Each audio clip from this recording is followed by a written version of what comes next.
I had that happen a couple times yesterday, but it worked just fine when we got in the game, so that's what we're doing.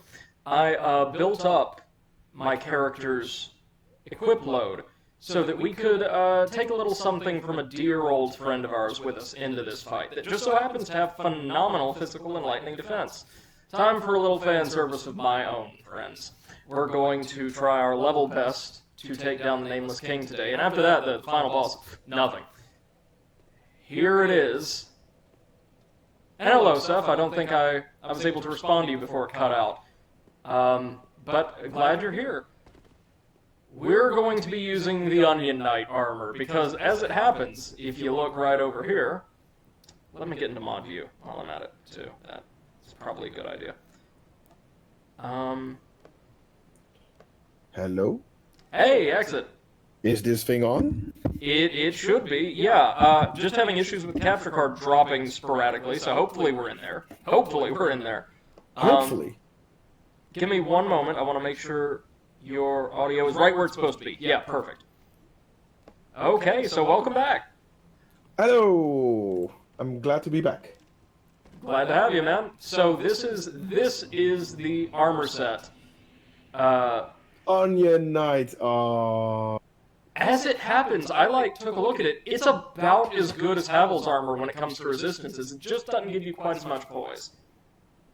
Seth says for some reason I hear you echoing. Exit sound is fine, but you're echoing. That's strange. Shouldn't be. One moment. Oh dear, this is going to require me to go into my capture card settings, so just hold tight. Yes, you are actually. Are you broadcasting on your PlayStation as well? No. None of these have playback checked. Could it have something to do with Discord? Yeah, let me try something. Yeah. Can you say something? Yeah, here we go. How's this?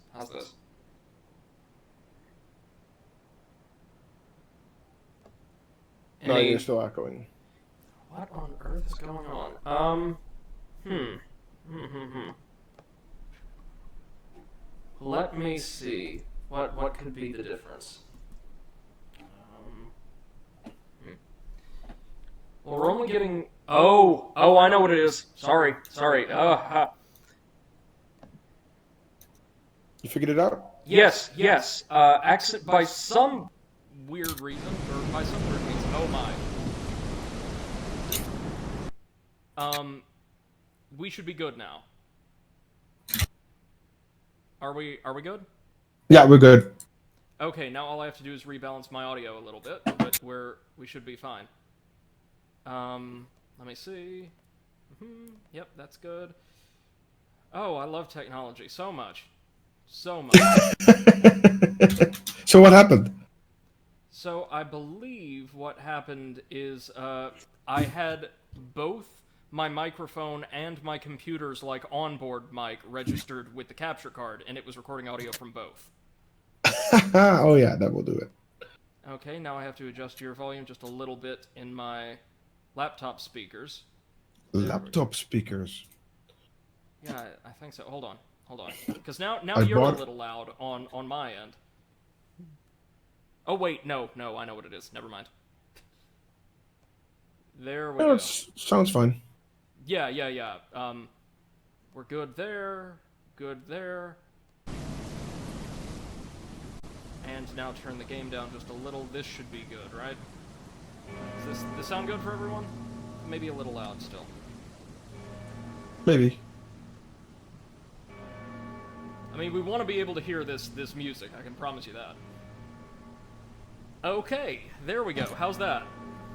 Lovely. Well, thank you all so much for joining me and for being so patient as I continue to fight my way through, learning my way around this capture card. Gonna take a quick drink, then we'll give this our level best. And thanks, as always, for the host stuff. Really appreciate you. Now I'm trying this without an ember the first couple times so we can learn our way around the fight again. It's a hard That's probably fight, a good idea. But it's not as bad as it looks. It's really not. If you get used to the camera trying to fuck you over, but yeah. Yeah, especially during the King of the Storm phase. Oh yeah.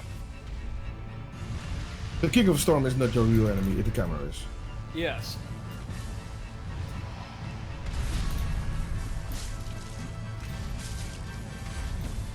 apparently some people say, too, the fight is much easier, this phase is much easier, if you lock on to the Nameless King specifically, instead of the... No. No, the best way, I feel the best way still is not locking on Oh, at no, all. I agree, but they say apparently that's easier than locking onto the dragon. I did not know it could do the little dive yes and no, bomb because from the ground. if you lock onto the Nameless King instead of the dragon, you can only attack it from the front. Well, that went well. Oh, that's actually... down. Oh, you're already down? Yeah. Hold on, let me see if I can't broadcast this through Discord. I'm going to try. Okay, share screen. Here we go. This should be good, yeah? I'll try it at home. Give me a second here. My mod view, which is a few clicks behind, actually. Whoops. Hold on. No, that's not going to make any difference. I'm sorry, it looks like I can't do this because it won't display my capture card for whatever reason. Well. Okay. We'll it's figure fine, it out it's at some fine. point. We'll Yeah. figure it out at some point, yeah. Okay, so... Tip 1, like, don't get hit with the giant spear. The thing is, you mentioned this on Seth's stream.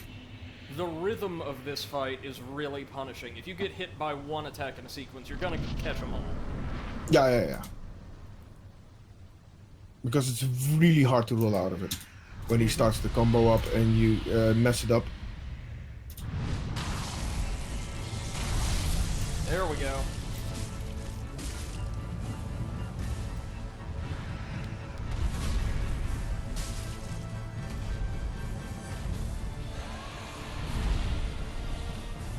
Oh god, this is gonna suck. No. You see how much damage you do when you hit it at the feet? Oh yeah, Like, yeah, nothing. all damage is around 200, and you hit it at the feet, it's like 44.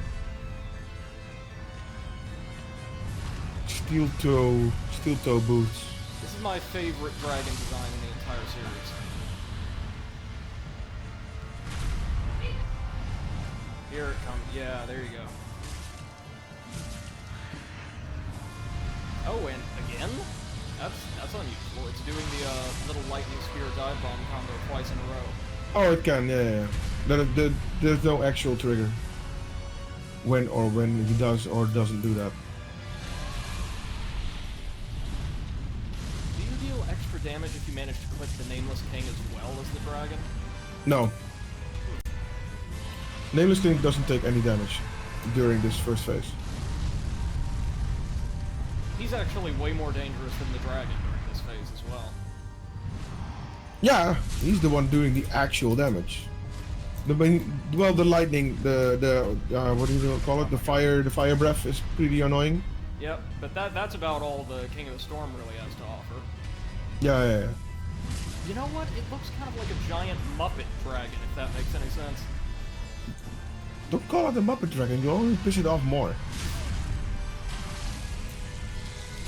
Oh god, he always gets me with the lightning spear during that phase. That's... Oh yeah. Again, if he clocks you and knocks you down, you're gonna get hit with that. But Yep. hey, hardest fight in the base game. We're used to this. This is where having a longer weapon would be really handy. Or, as I did it, with a strength weapon. Strength weapon might make the dragon easier. It will definitely not make him any easier. Yeah, well, yeah. Okay, true. If you're not used to fighting with a strength weapon and slow weapons with high swing times, then yeah. Because he barely gives you any room to breathe as it is.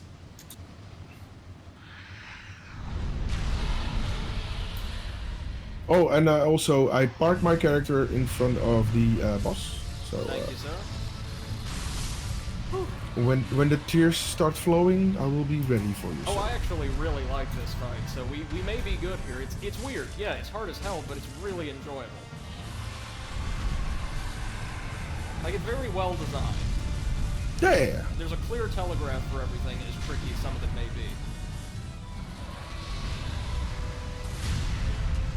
There's the dive bomb.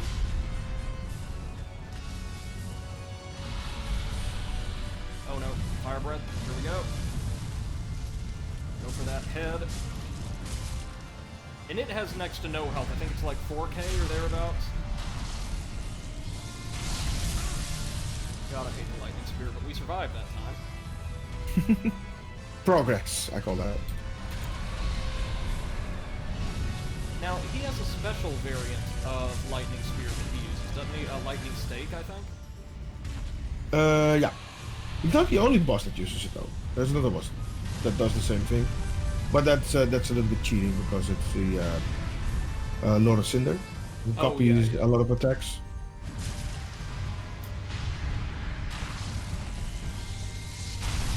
There we go, rolled through it. Nice. The audio cue for that attack is way more helpful than the visual cue. True.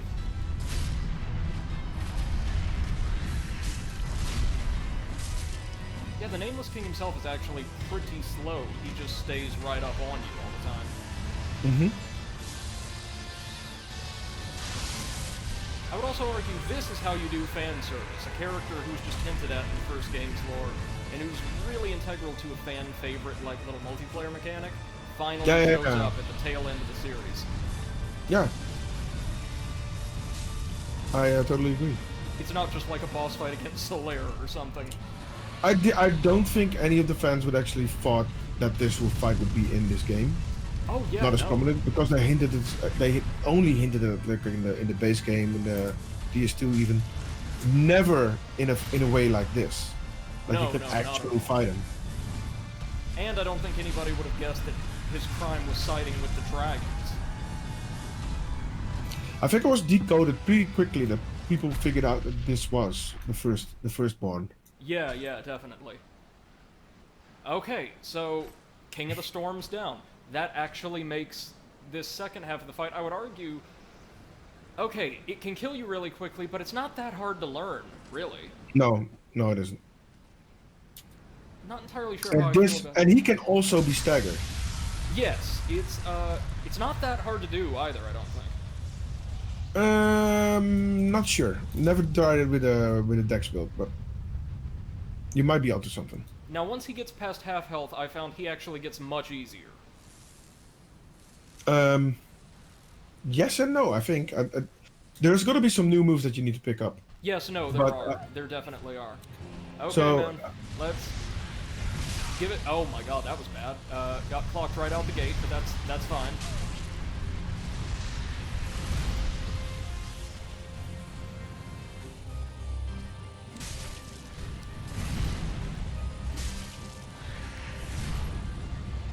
Seems like, unless he uses one of the big attacks in the second half of the fight, getting a single attack in and then retreating is the way to go.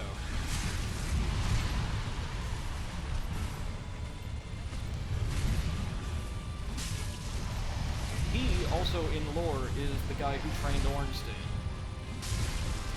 Mm-hmm. And I believe they were like best friends or something, according to like the most popular interpretation of lore. Yeah. That is true. So they fight with a very similar style. Except he's got a lot of his dad's tricks. Except, like, used competently this time around.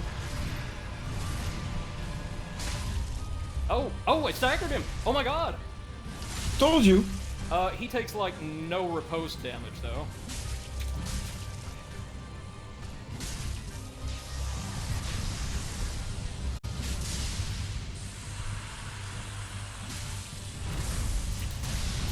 Oh, I dodged the lightning strike. That's the first for me.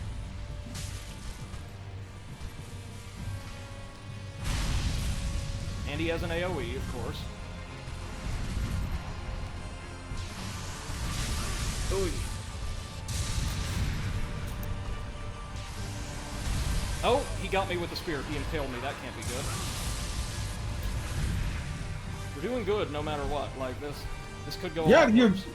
Yeah, I was actually thinking this would go a lot worse, but you're doing really well.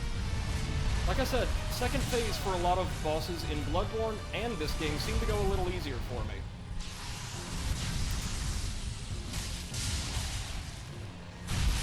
Oof.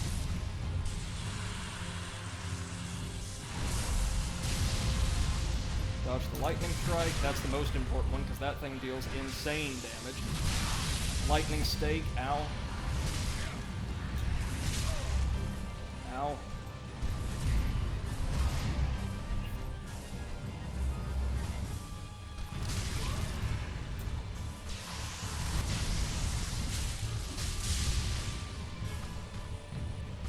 Oh my god. No! Oh man. He got us down to like the last few hits and then just went crazy with the 4-attack combo. That's fine. That's fine though. That is not bad. That is not bad at all. But this does demonstrate really well what I meant with if you get caught by the one strike of his combo, you get caught by all of them. And he starts off, I think, never going beyond 2 hits, but he can go up to 4 by the end of the fight. Mm-hmm. Okay, so we're learning. We're definitely learning. And I would actually argue that the King of the Storm is a little more chancy for me than the King himself at this point. Yeah, because it's a fight with the camera. Yes, exactly. The camera and positioning of the characters. Goodness gracious. That's why I said no. Don't ever use any lock-on on that fight because it's gonna make the fight a lot worse. Now locking onto the King is fine, right? Yeah, in the second phase, you mean? Yeah, of course. Yeah, he's not too bad, honestly. He deals crazy damage, but he's not that bad.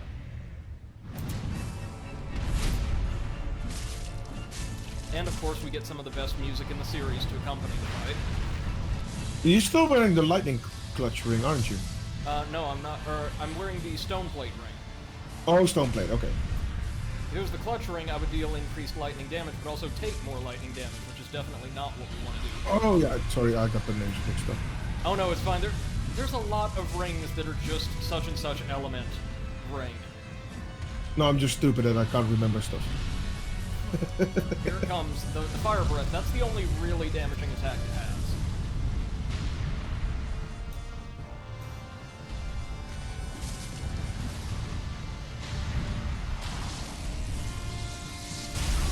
So, got caught by the spear, but that's fine. Just wail on that neck.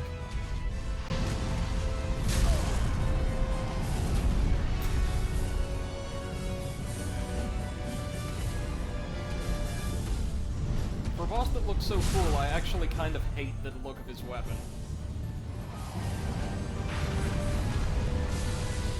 Yeah, okay. I'll give you that.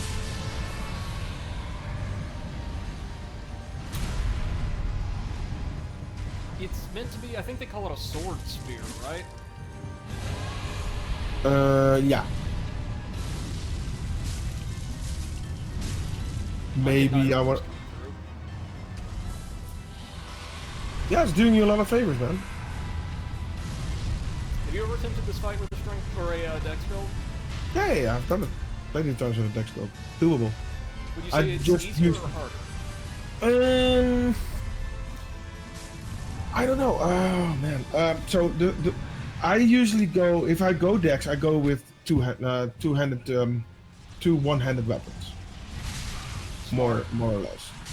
And if you do it like that, especially if you know the combos and you know how the tricks for the weapons, it's really not that hard. Well, not as hard as, or harder as playing it with the strength build. But you have a very interesting weapon going on here. Yeah, something I would never use. It's straight up a weapon from Dark Souls 2 that I used for my entire playthrough, so I'm familiar with it. But it has pathetic range, and I'm not doing super well here, which is fine. That's just how this fight goes. You were right about the rhythm. God Almighty. Okay. Also, don't overroll. Yeah, no, it's one roll per attack. That's it. Yeah. Oof. Oof. Oh, too late. Shit. All of a sudden, after a great attempt, we're just tanking here. Oh god. Okay, we can get this. It's all about rhythm. Like, when I got the rhythm down that one attempt, he couldn't do a thing to me until the second phase. Like, you definitely want to stay close, as weird as that sounds for this kind of fight.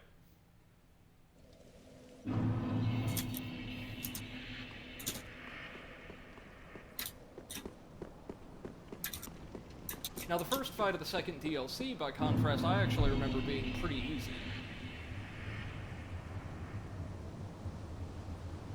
Especially where our onion tentacle fight. The Katarina armor's actually really, really good.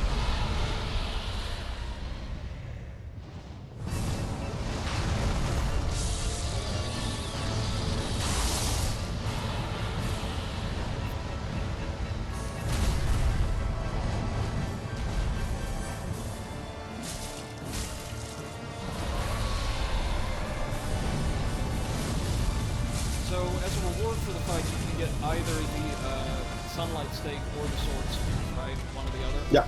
Yeah. And I mean, why on earth would you go Sunlight Stake? If you're a faith build Yeah. But and an idiot. Isn't Lightning Spear still a better choice? Yeah, I would say so.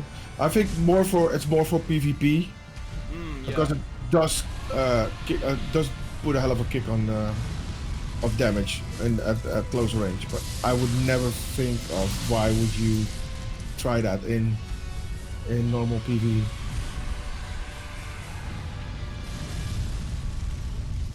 And like the wind-up for it looks really similar to a Lightning Spear, so opponents might be expecting something different. Mm-hmm.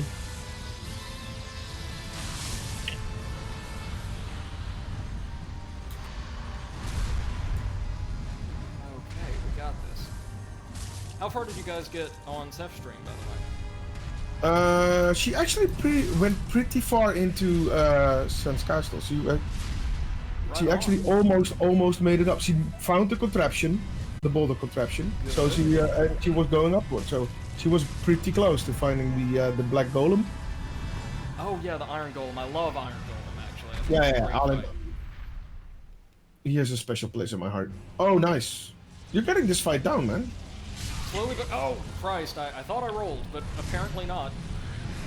Oh shit! I'm getting nervous. That's what's going on. No, we're screwed. Yep. Gotta stay close so he won't whip out any of the big attacks, but you've got to keep your distance so you can heal.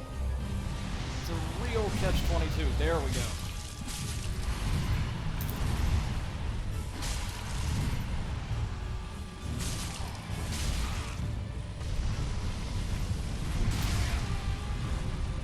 Oh, that was strange.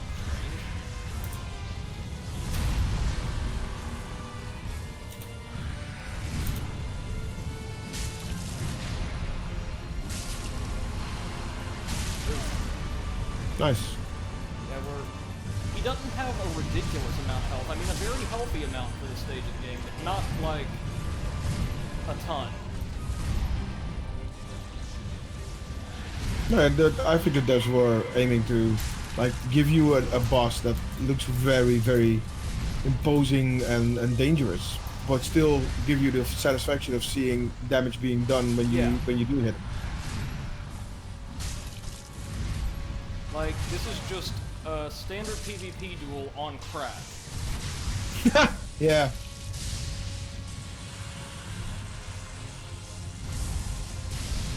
There we go.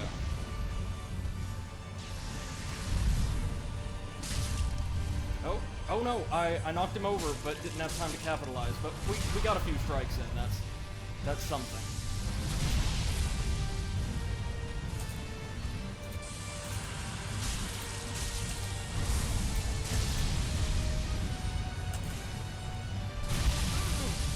That AoE.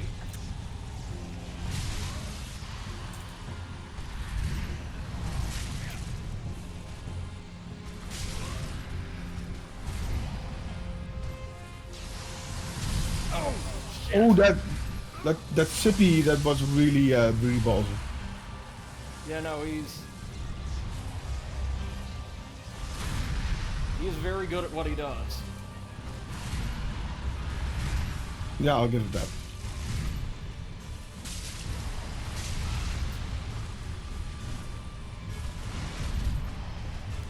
It's like, dude, why are you gonna do this? The fan base has been fighting for you for ages.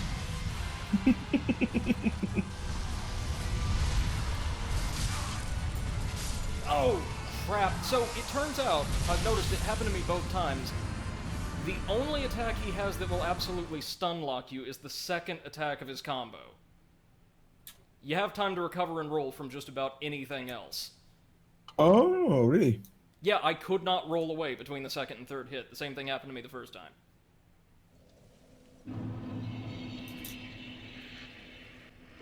We're gonna give this a few more tries, and I do have embers in reserve. 4 embers, so if this doesn't do it, I'll try embering a couple times, and if that doesn't work, then I will be more than happy to call you in. Yeah. In which case, Also, you could got also... Yeah. You could also call me if you need embers. I'm cool on embers, I think. I appreciate that, man.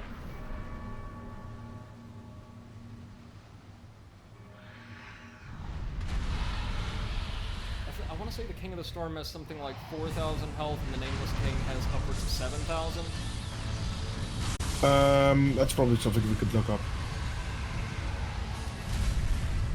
I know the King of the Storm doesn't have very much at all, which is a good thing, because good god, it's hard to hit this thing.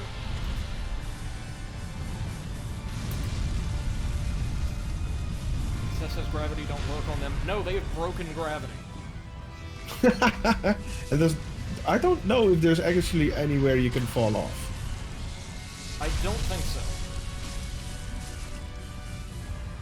I think you're just trapped here in, like, this dark gothic hyperbaric time chamber until you manage to kill him. So, I'm curious as to whether or not he's gone hollow and is trying to kill us, or if he wants, like, just to face us in an honorable duel. I think it's the latter.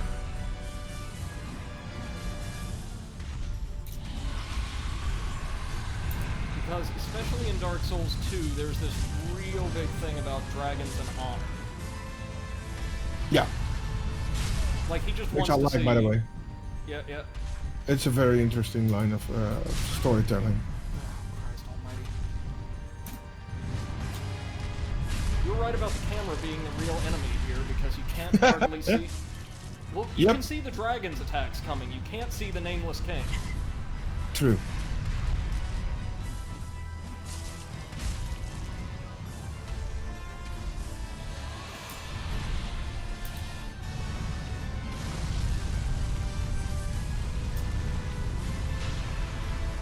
Okay. Come on, big guy.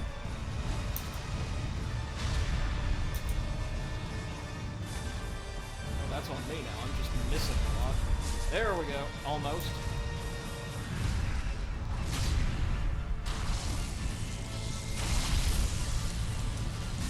There we go. Down it goes. Let's get us ourselves up to full health so we can...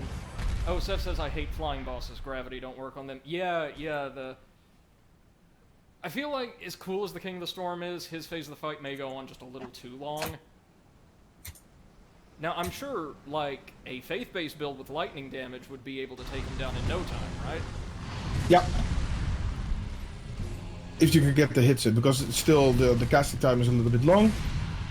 Therefore, it's not always not always a full hit.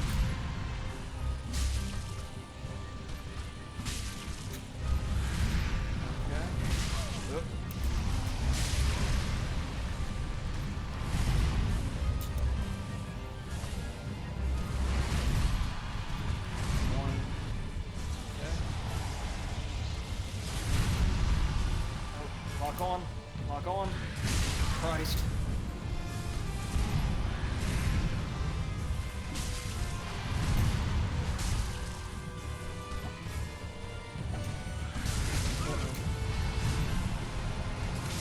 Oh, damn it, he got me because I got greedy. That's fine. We'll be... Sorry, folks, we're gonna be here a while. And is it worth it? Do we get anything that's honestly gonna... No, but we're doing it because it's here. And because after this we've got, like, 5 more bosses, and we're done with the Dark Souls trilogy.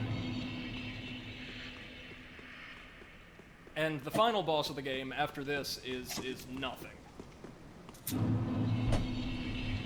I forgot what the final boss was. Oh yeah, the Lord of Cinder, you mean? Soul of Cinder, yeah. The Red Knight. Yeah, if you can beat him, you can definitely beat Lord of Cinder. And the Demon Princes. The Demon Princes are nothing.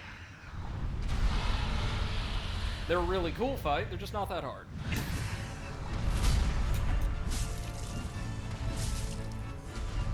One thing, Exit, that might illuminate the choices behind some of this game's design for you is, and Bloodborne as well, there were scores of people at release of Dark Souls 2, and critics have not been terribly receptive to this, but lots of people who thought it was just way too easy. It wasn't, but apparently the devs heard that and wanted to stave off any future complaints of that like, because good God, those last two games are hard. The DLC, you mean? No. Or the games? People thought Dark Souls 2 was way too easy at launch. It really wasn't. There's lots of people who also think it's the hardest game in the series by a fair margin. It's all about playstyle in that game. Yeah. But that's why Bloodborne and Dark Souls 3 feel so much harder than Dark Souls 1.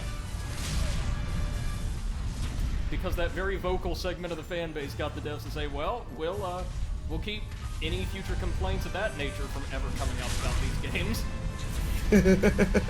We will take your complaints and we'll make you suffer for it. Basically. Yeah, more or less.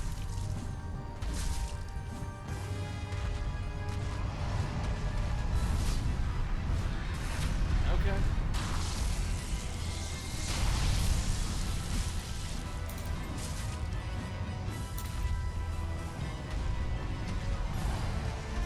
Like, instead of a boss soul weapon, could I just get, like, my own version of the King of the Storm to ride around? I'd be cool with that. This is a World of Warcraft, you know, Brady. I know. God, I want it. Well, no, now we need a James Brown boss in Dark Souls. That needs to be a thing. Okay, I'm up for that. Well, I mean, that's the name I colloquially knew the Orphan of Cause by, because the first time my best friend fought it, I didn't see it, but I heard it from, like, halfway across the house. I was like, what? Somebody listening to some Soul in there? Oh no, we just made it to the final boss of the DLC for the first time. Okay.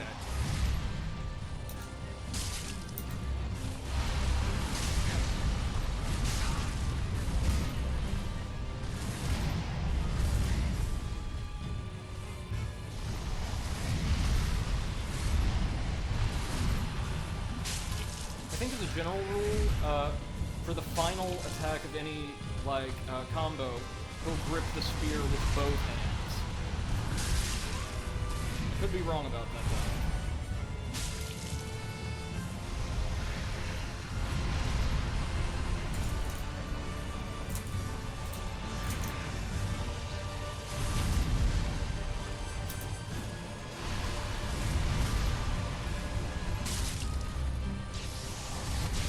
Okay, he's swapped over to the special, like, super miracles now.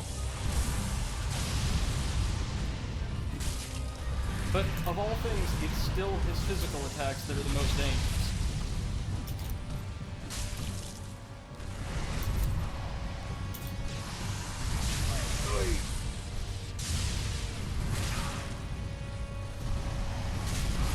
And he got me again.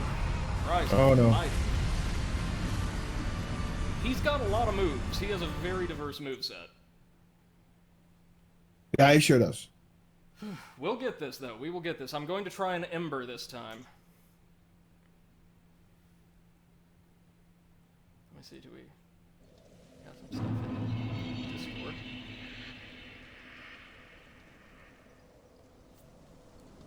Okay, let's saute this onion and get ourselves a little extra health. Or, damn, that's actually a lot of extra health if you've got a high base figure.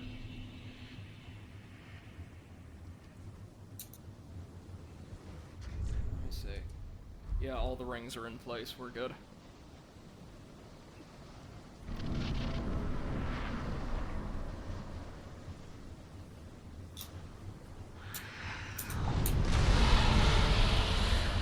I really want to wrap up Dark Souls 3 so we can take a deep dive into the wonderful world of Marvel's Avengers together. Oh yeah, that's gonna be fun. As somebody who loves comics in general, I'm ready for my heart to be broken. I can't wait.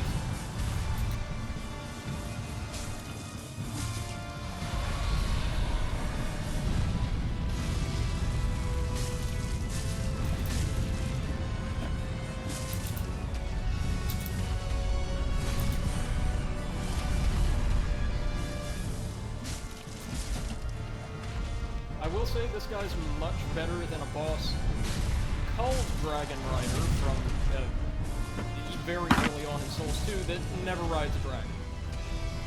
Or does anything. That's actually pretty sounds pretty fake.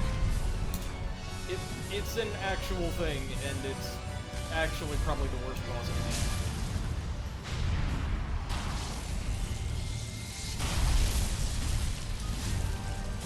It's just a big fat guy with a halberd, that's it. That sounds mighty underwhelming.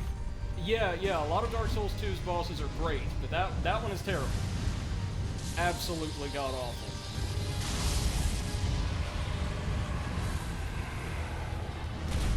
Okay. Open wide. There we go. Now dude, when are you gonna give up? I've killed your pet like 20 times. Those vet bills gotta be racking up. like, come on, just do yourself, do your family a favor.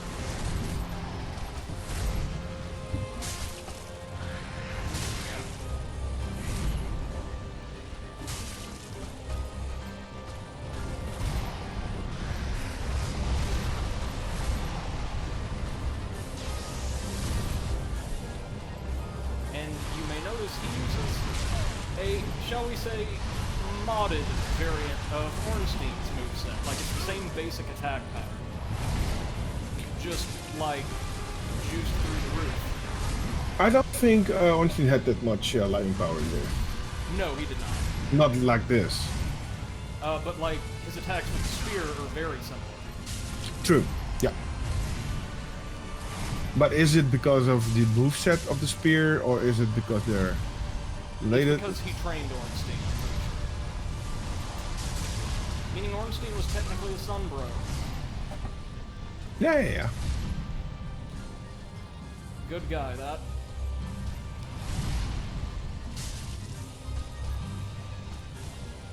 And it does look like he's totally hollow, right? Like, there's no skin left on his head whatsoever. He's like a skull.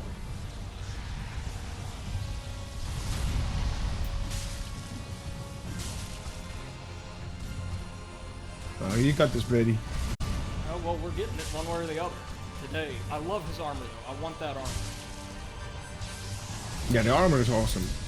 Including the ridiculous hair metal helmet.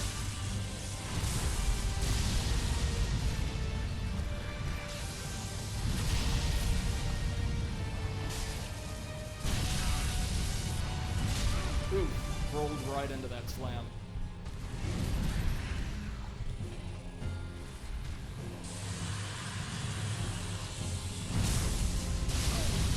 And got hit by the lightning strike for the first time in a while. That's not super great.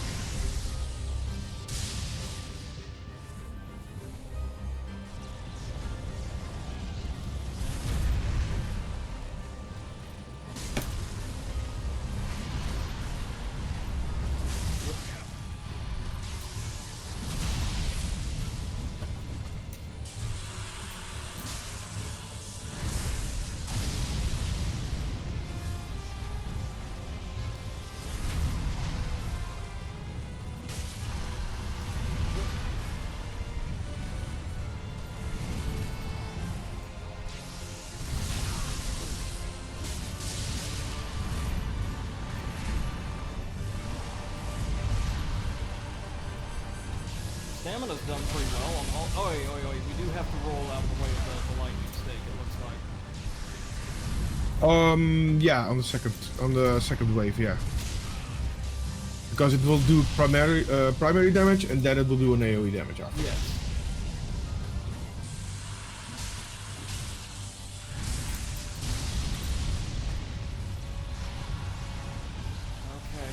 Okay. proud of this run no matter how it ends.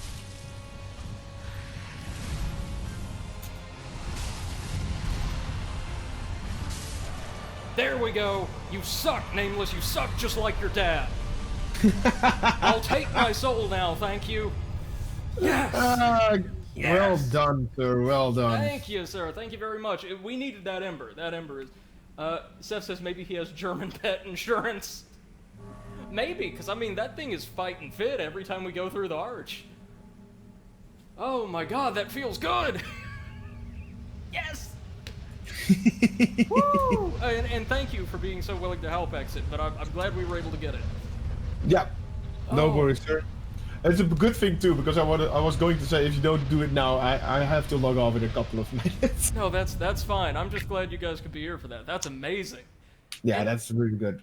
it's a really good fight. At no point during those, probably close to 24 attempts did I feel frustrated or like the game was being unfair toward the player. It's as hard as the game can get while still being perfectly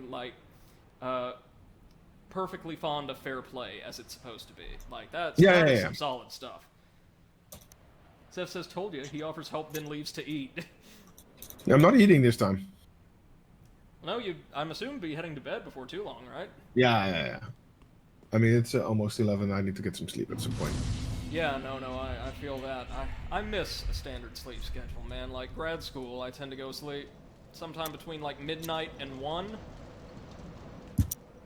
Oh, here we go. Look at this beautiful radiant thing. Soul of the Nameless King. The Nameless King was once a dragon-slaying god of war, before he sacrificed everything to ally himself with the ancient dragons, because the implication is, as we'll see in the second DLC, and as we already are aware, Lord Gwyn did a whole lot of really horrible things to try to hold on to his power. And it seems like his son, as the patron of the Warriors of Sunlight, this honorable covenant that's all about helping people in need, and allying himself with the incredibly honorable Everlasting Dragons, probably disapproved of the horrible things his father was doing and worked to stop him. And remember, in Dark Souls 1, the story is the dragons are all extinct, right? We've exterminated them all. Mm-hmm. That means this guy is so powerful that he was able to flee here with his dragon and dragonkin allies and put up such a solid fight that Gwyn just decided to refuse to acknowledge his existence, purge him from history, and leave him be. Forever. And we triumphed and got another Titanite slab for our troubles. Nice. And you can see all the blood stains of, well, most of those are probably me at this point, up in the sky. And we've got this beautiful little overlook that I don't think we've been to before. This kind of chapel we're heading towards. Man, that's how you close off a trilogy. As far as I'm concerned, with the lore ties to the first and second game, the aesthetics, the actual mechanics. Oh, the Dragon Slayer's armor. Nice. Yep. This... Oh yeah, of course. This is where you get the Ornstein's armor. Yeah, remodeled to suit the aesthetics. Oh, and his spear. Of the actual Dragon Slayer armor boss, I think.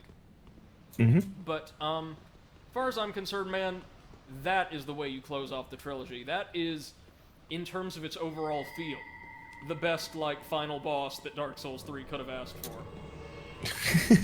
No, totally correct there, sir. Because the one we have is just more pathetic fan service. There's a Drake Blood Knight. I'll try fighting it, because why not? The Drake Blood Knights were great in Dark Souls 2. That armor of theirs, man, it's got phenomenal resistances, and it's really light. Like you can't do much better than a good Drake Blood armor. True. And their sword is electrified in that game as well, I think, because they're Dragon Slayers. Kinda, sorta, I guess. Their lore is really underdeveloped. They're one of the DLCs, which people praised for the level design, but some of that lore is a little disjointed. Oh, Drake Blood Sword. There we go. I'll use it never. It's a great sword, so no. I'm gonna have to go. All right, man. Thanks so much for stopping by for the Nameless King, though. I'm glad you guys could be here for that. Yeah, I really wanted to see it. So thanks for holding out and not killing him when I was not there. So. Oh no, of course, my pleasure. hope to have you back on probably in a couple days. I'll be all booked up tomorrow, but Wednesday I should be free. We'll see what happens. I can't tell, right? Oh, all right. I'll see you when I see you, man. Take care. Take care now. All right. Oh, they summoned in another Drake Blood Knight. Okay. Well, you know, why not? Now watch him kill me after I just ran a victory lap around the most powerful enemy in the base game. Actually, you know what? No, I'm going to a bonfire. I'm feeling myself right now, so I am not about to get like splattered across the 4 walls. We got this, folks. Damn, that was a time. Now all that's left to do is place Lothric's ashes on his throne and proceed to the first flame so we can steal it for Londor, ushering in an age of unbridled humanity, an age of progress, a better way for the future, and finally put an end to this horrible cycle of violence that has ruled this world for millennia at this point. No more sacrificing people to the fire, no more abyssal beasts creeping in as the fire begins to wane, and no more curse of undeath. Instead, the implication is an enjoyable, perfectly lucid immortality for all mortal beings. Can't wait. Let's do it. By heading to Firelink Shrine, picking up a boss soul reward, and then, hopefully, tackling the final boss. And while I'm at it, I think I might want to buy the Nameless King's armor set. It is really, really good, so... I love that we got to use the Onion Knight armor because it just feels right to conclude Dark Souls with. He is my favorite recurring character in the series. Sure. But the Nameless King stuff looks really good. Okay, so Lightning Storm is the miracle we can get from it. Miracle of the Nameless King, ally of the Ancient Dragons. Calls forth furious bolts of lightning. Once a slayer of dragons, the former king and war god tamed a storm drake, on which he led a lifetime of battle. This miracle is likely a tale of their bond. Oh no, we can get several things. The Storm Curved Sword, which is a scimitar, basically. Oh, it's like the King of the Storm, a weapon derived from the King of the Storm. The Nameless King, ally of the Ancient Dragons, fought beside the Storm Drake in countless battles. When the great beast fell, the king claimed his soul, as was the custom in the Age of the Gods. Or we could get his Sword Spear, a dragon-hunting weapon from the Age of the Gods, the earliest form of the cross spear, serving as both sword and spear. Its owner was the Nameless King and deific hunter of dragons. The sword spear is imbued with lightning, of which he was the heir. I am going for the Storm Curved Sword. Very, very nice. Let's check this sucker out, shall we?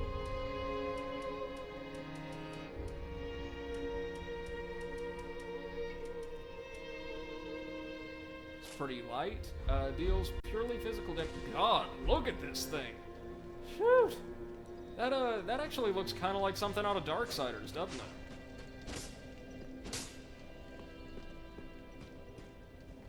Oh, that is sick, man. I might go ahead and upgrade this sucker. Just what?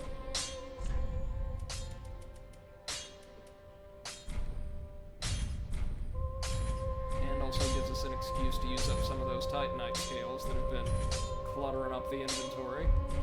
I go. What's our damage on this now?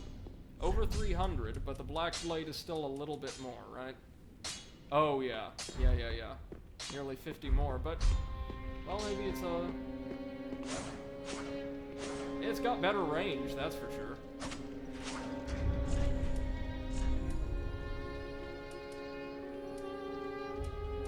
Can't use the Lothric. Oh, we can use the Lothric shield. Okay. We'll grab that. And now the Nameless King's armor, which should be for sale here. Wait, was there a ring available as well? Oh, a couple rings. Neither of which we need. Where is it? Here we go. The Golden Crown and the Dragon Scale armor set. Or, I guess Golden and Dragon Scale set. It's gotta be lighter than this, right? Like, there's no way. it's heavier than the ridiculous Katarina set. Golden armbands, wasn't it? Golden bracelets, yeah. Bracelets of a Nameless King who is allied to the ancient dragons. These golden bracelets, together with the golden breastplate and crown, are said to closely resemble those of the First Lord. And now the waistcloth. Dragon scales are razor sharp and cannot be burned, so you've got exceptional fire resistance. That's what we would expect.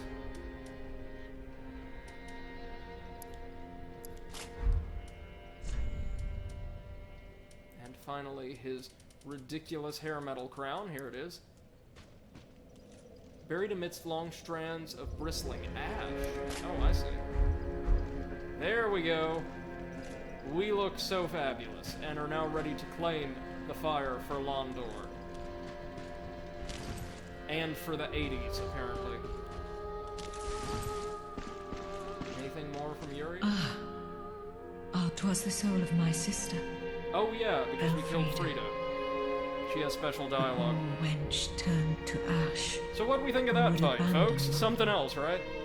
If thou wouldst, let it nourish thy lordship, and in return do her one small kindness. Remember those who stayed by her to the end, in the shadows cast by fire. And lastly, my lord, take up thy rightful mantle of usurper. Okay, does she offer us anything special at this point? No, nothing we haven't already seen. Well, He's let's up. go take down the final boss, and then proceed onward to the second DLC. The final boss, like so many of these late-game bosses in Dark Souls 3, has two forms, so we'll need to drain 2 health bars. The first one is really cool, and I hate the second with everything I have in me. Can we not place the... Oh, we have to do it from here. Okay. Prince Lothric's head seems eerily well preserved, doesn't it? Well, with that, all of the cinders should be in place, meaning even poor old Bloodleth is going to burn in a minute.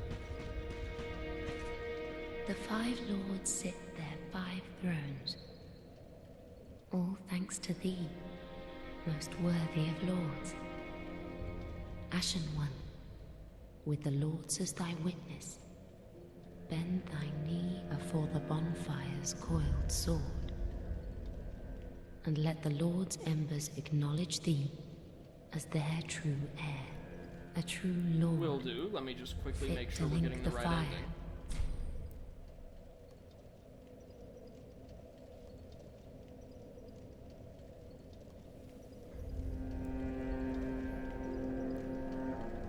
Because again, we're going for the Londor ending, or the Usurpation of Fire ending.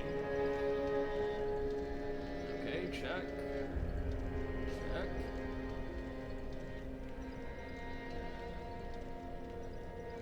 Check. Check.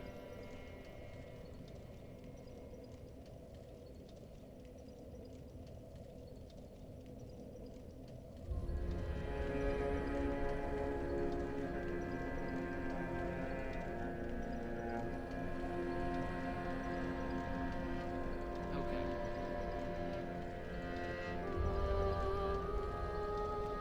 Right, so if we want to get all of the really quality stuff in the late game here, we're going to have to summon Yuria as an ally to fight the final boss with Die us. but so that we And trust me, just looking at her armor, you know I want that. honorable, so that we honor. She also fights with a very special katana from Dark Souls 2. And I want all of them. I want all of the items. So, we're going to kneel at the bonfire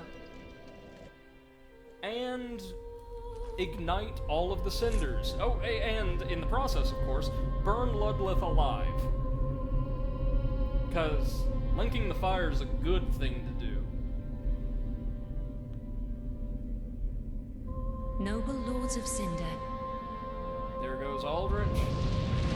Ludleth. the fire fades.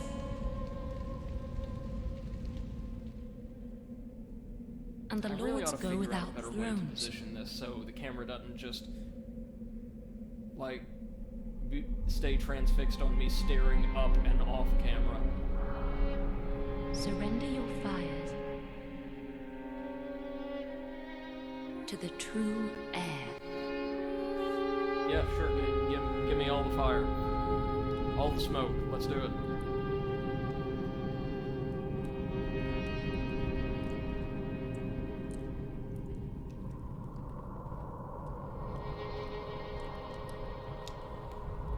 And seeing as we still have 2 hours left in today's stream, we'll actually have a good shot at getting pretty damn far into that second DLC.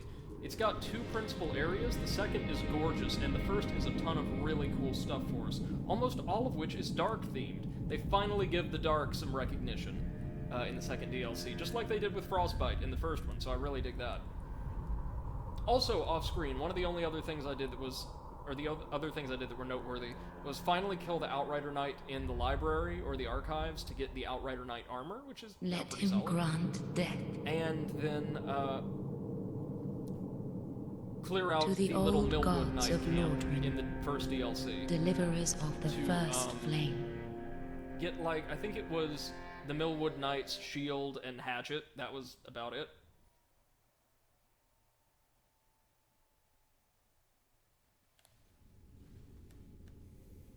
Okay. Welcome, yeah, back to the Kiln of the First Flame.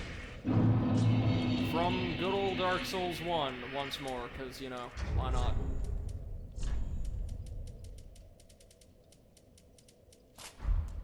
I'd actually want some light for this. Is this a separate area? Yes, it is. The Kiln of the First Flame is its own thing.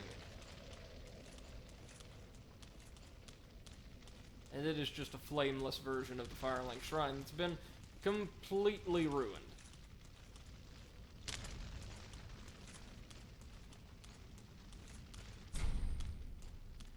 So all the thrones are still here. Sans lords.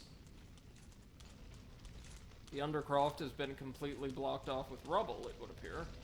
So we've no choice but to head out into the Kiln itself and face the end of the world. This is not like in Dark Souls 1 where we were running out of time. This gorgeous vista, friends, this is it. It's over. As you can see, the world is quite literally folding in upon and devouring itself, consuming itself in a massive pit of ash and rot. This is as bad as it ever gets. Although, God almighty, that's a gorgeous little eclipse in the distance, ain't it? So there's not left to do here, but to proceed forward to the first flame in that gorgeous little arena. And while we're there, of course, call in some help. Yuria. Just Yuria.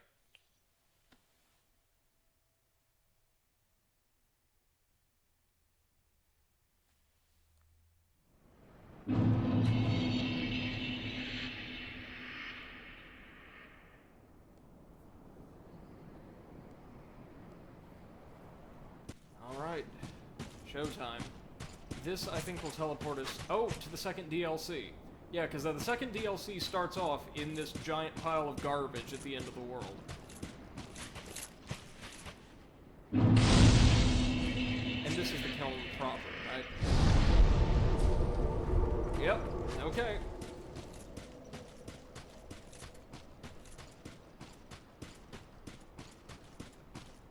So up we get.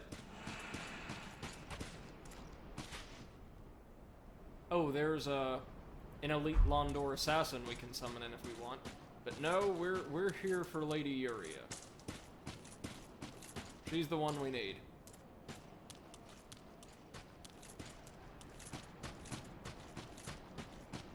Wherever she is.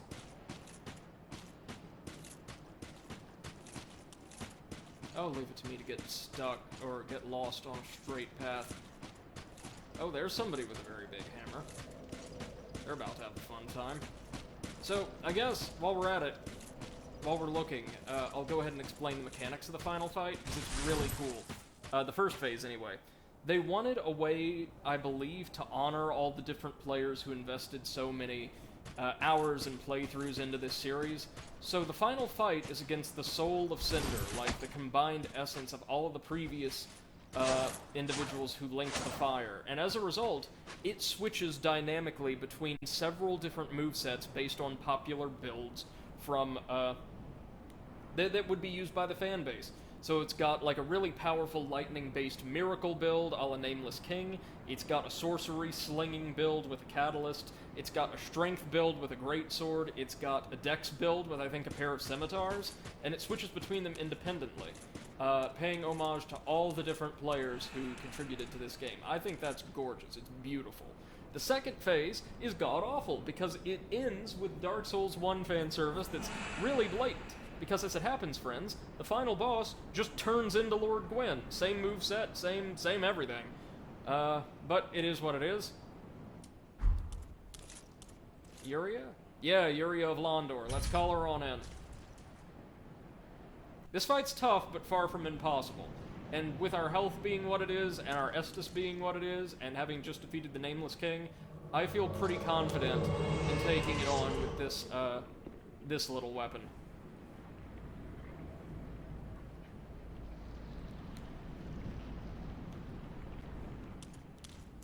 Let's do it. The Soul of Cinder, which is actually the figure that appeared on the box art in the most recent. So it starts off with a strength build, unsurprisingly.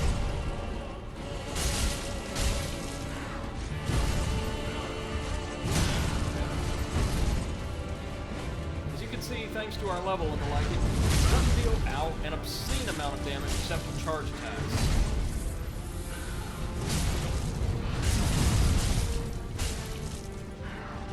Oh, I accidentally kicked it in the ass. That is not what we were going for. But I mean, we'll take it. Dude, please whip out one of your ultimate movesets. There we go. Catalyst.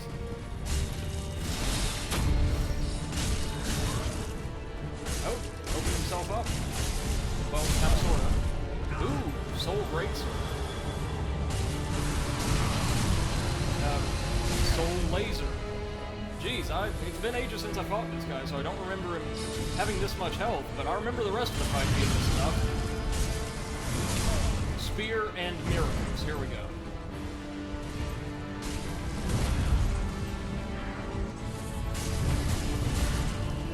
Yuria's holding her own, though.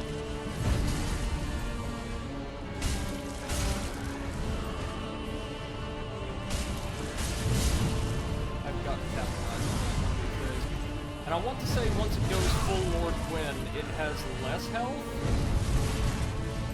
but, still more than enough to be, a problem. The tricky bit here is just how much friggin' health it's got, combined with a legitimately very diverse moveset.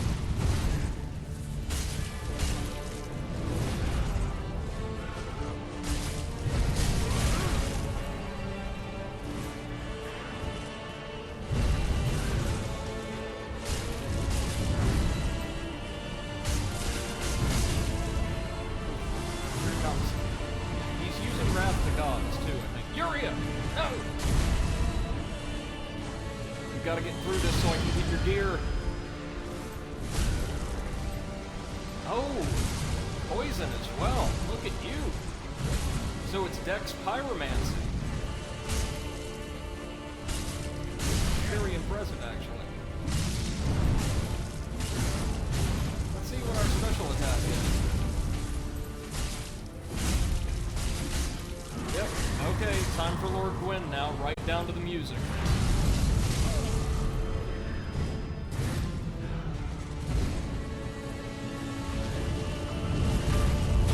Yep, same exact music. Ow. Much tougher version of the combo, though.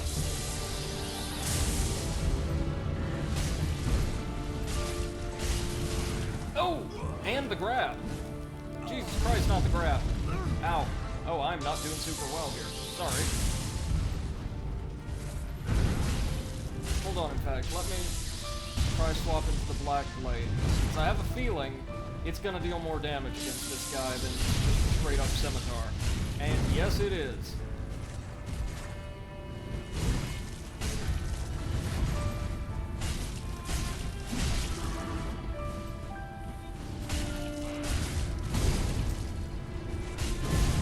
Furia, no.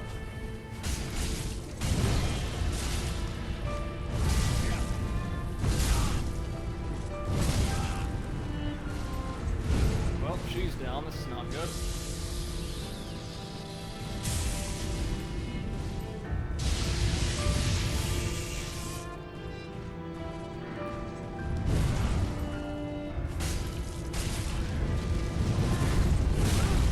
Oh god, it's a combo. I forgot that the combo has like charge up. Aye!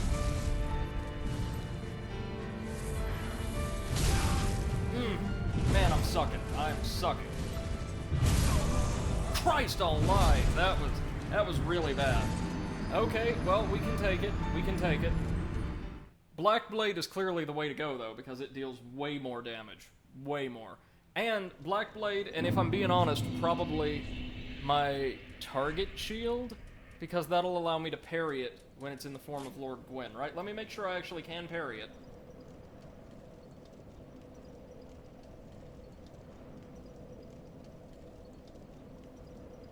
Oh no, whoops, we cannot. Never mind that, then.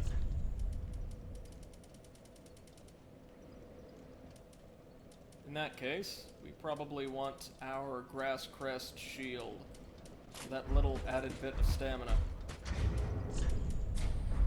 And Ember up. Get some help. Did I equip a shield in both slots? That would have been really bad.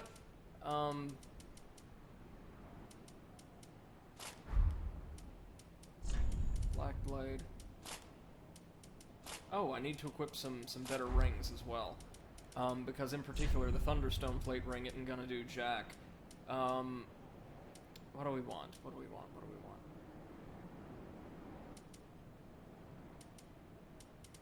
Maybe the Hunter's Ring, which will boost our dex by 5?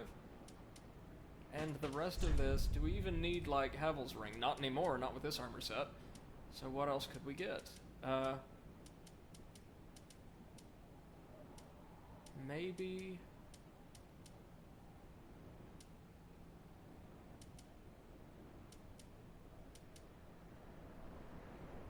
Maybe the Karthus Milk Ring, just to give us a little bit more dex?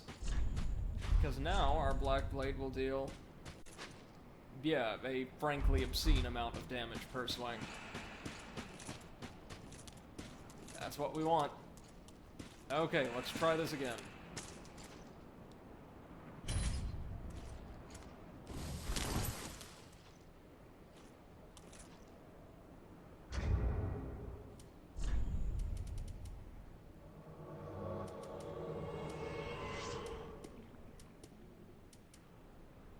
And we'll ride it because we're definitely not gonna need it in the second DLC.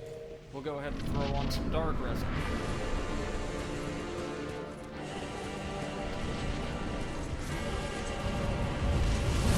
Oh, damn it.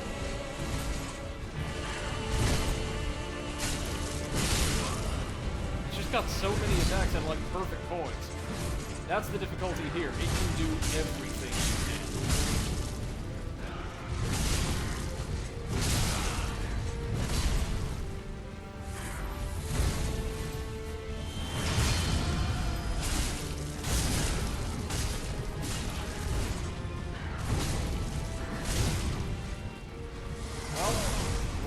Way more damage to it this time. Just going all out.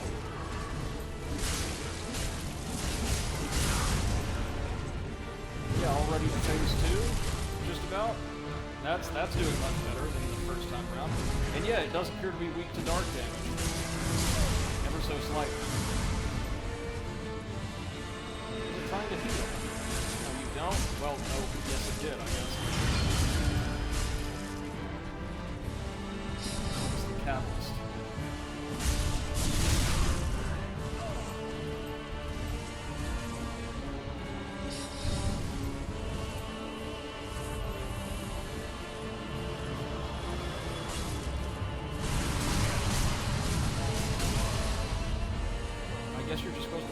with a good, like, magic resistant shield.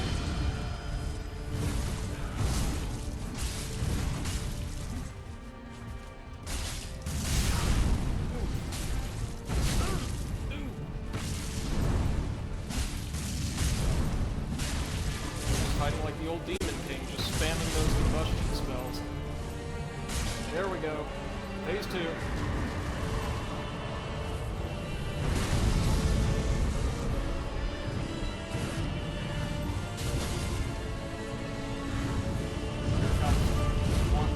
Look at the range on that. Man. Woo! You gotta dodge that perfectly or you're screwed.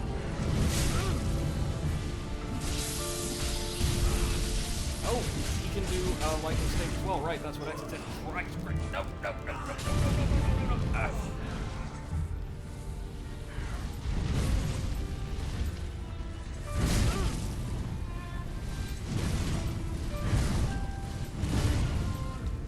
Lord Gwyn if his range was even higher.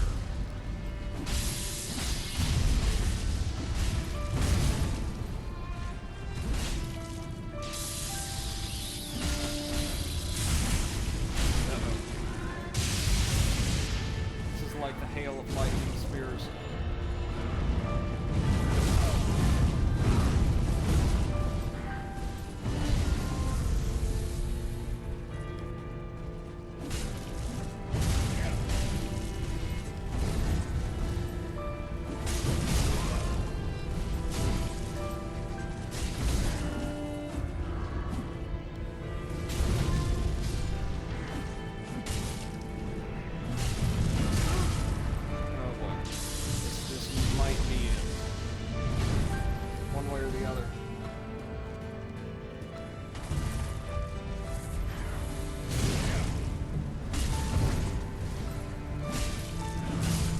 There we go. Okay, I don't know if that'll get us serious stuff, but I sure hope it will. Right on, right on. And that, ladies and gentlemen, is the final boss of Dark Souls 3. With Lord Gwyn and his treacherous ilk finally banished to the afterlife, we have a chance at long last to put an end to all of this. All of the suffering, all the despair, all the madness across, like, the stories we've seen in both games. And, you know, ultimately, what is it for?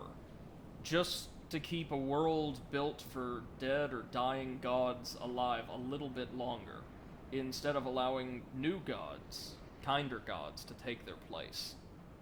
And finally, after this, you know, trilogy-spanning adventure, we're going to be able to make good on the intentions of Darkstalker Koth, and on the intentions of Vendrick and Aldia, who came so close to forging a new path for humanity and their mortal allies, but ultimately fell short, due to the machinations of both the Abyss and the ever-deceitful, ever-vain, and ultimately piteous Lord Gwyn. It's time now to steal the flame, or rather, to give it a new home. In Londor, for humanity, for the future. We get one more soul. Since Lord Gwyn, the first Lord of Cinder, many exalted lords have linked the first flame, and it's their very souls that have manifested themselves as defender of the flame. And now the flame is gone, is helpless. Let me make sure I've got this right now. I don't want to go so far only to get the wrong ending.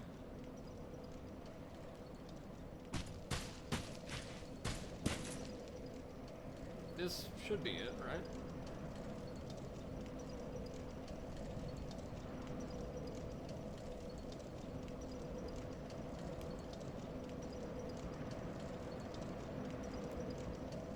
Okay, let's do it. Lord of Londor, here we come.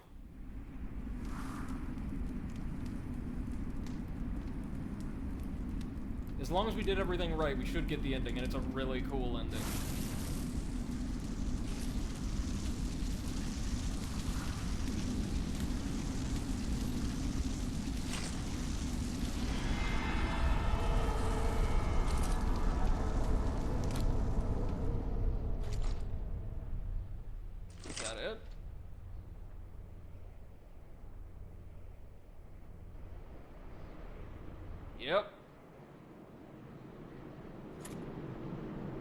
We made it.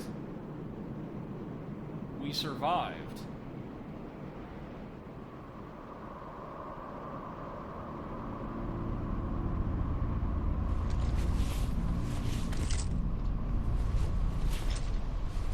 And the curse of hollowing shall be no more. There's Uria and her sister, the leaders of the Sable Church. Gracious Lord, make London whole.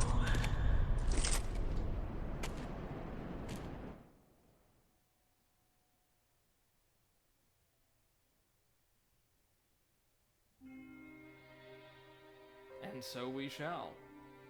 That was Dark Souls 3, the base game. But I'm going to reserve my final thoughts until after we complete the second DLC. So until then, ladies and gents, I'm actually going to grab a new drink, and also probably check my email really quick. Probably need to get a snack too. So I'll be back in about 3-4 minutes, and until then, please enjoy the wonderful credit music and this role of folks who invested so much time, money, and effort into creating a top-notch experience for all of us, a series of experiences. Kudos to all the fine folks at FromSoft and their affiliate companies the world over for creating such a special experience. I can't give these guys enough credit. Alright, I'll be back in no time.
waiting for these credits to scroll. Hey, thanks, Lack. Appreciate it, man. Happy you're here. Hope you're having a good day so far. Whew. Now we're just kind of chilling and then waiting out the credit scroll until we can take on the second DLC, which is intended to be challenged ideally post-game. So there's two areas, one of which isn't bad at all, the other of which is really hard. The first of which we'll definitely be able to make it through today, the second, probably not in the hour and a half we've got left. While the first DLC was pretty short, just containing really the painted world of Ariandel and a couple tricky encounters, and a lot of, like, filler elsewise, this DLC is long. The first area, the one we've seen bonfires tempting us to visit twice now, the Dreg Heap, is actually pretty short. It also includes even more digs at poor Dark Souls 2 that I guess the dev team just could not let lie. But the second area, the titular Ringed City, is awash in lore, and optional boss fights, and a brand new covenant, and a bunch of weapons and armor and stuff. It's going to be great exploring it, but it's also going to be exhausting. So we're going to take our first little steps into the Ringed City DLC today, and probably finish it up in one more stream. That'll allow us, finally, at long last, to tackle the Marvel's Avengers game, which just looks like a time and a half. Whether or not I have fun, you guys are going to have fun watching it. Begin Journey 2 in current state? Oh, hell no. We are keeping our current state and not entering New Game Plus, because that would make me cry after everything we've just done.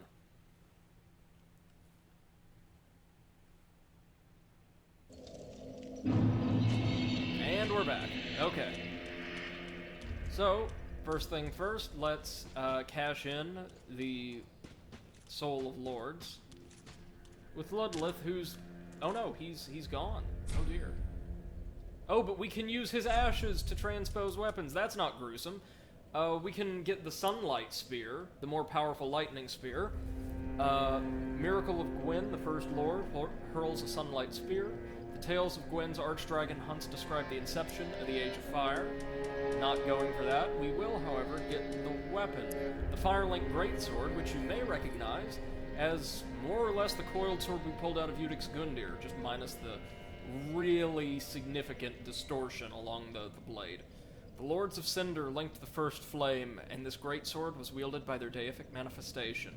This coiled sword, found thrust in the bonfire, existed long before the throneless lords themselves. Yeah, we'll take that. Why not?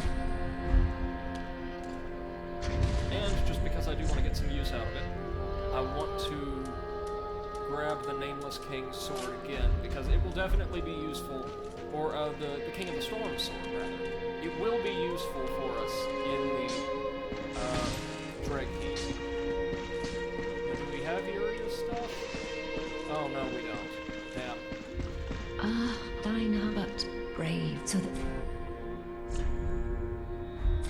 Honored, so that we... Yeah, she would have had to survive the fight. That's a shame.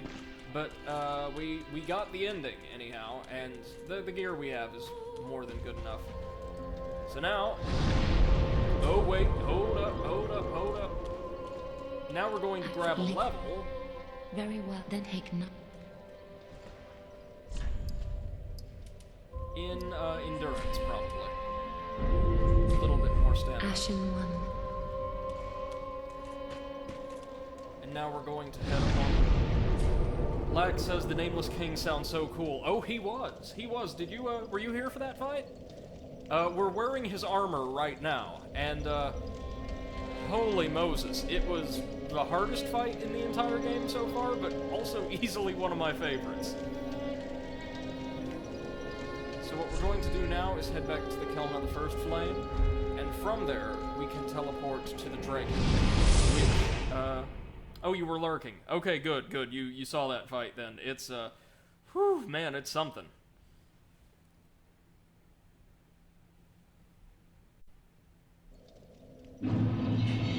Black says the Flame On guy you were fighting? No, that was that was the Soul of Cinder, the game's final boss. The Nameless King, the guy who originally wore this armor, was a special bonus boss we could fight in a secret area. Okay, now we're going to travel to the Dreg Heap, which is a continuation of this area. We are in the Dreg Heap. This distorted, ash-smothered world beyond the end of the world. So here we're going to find a bunch of totally nonsensical geometry and architecture and just a world at the absolute precipice. I adore this area.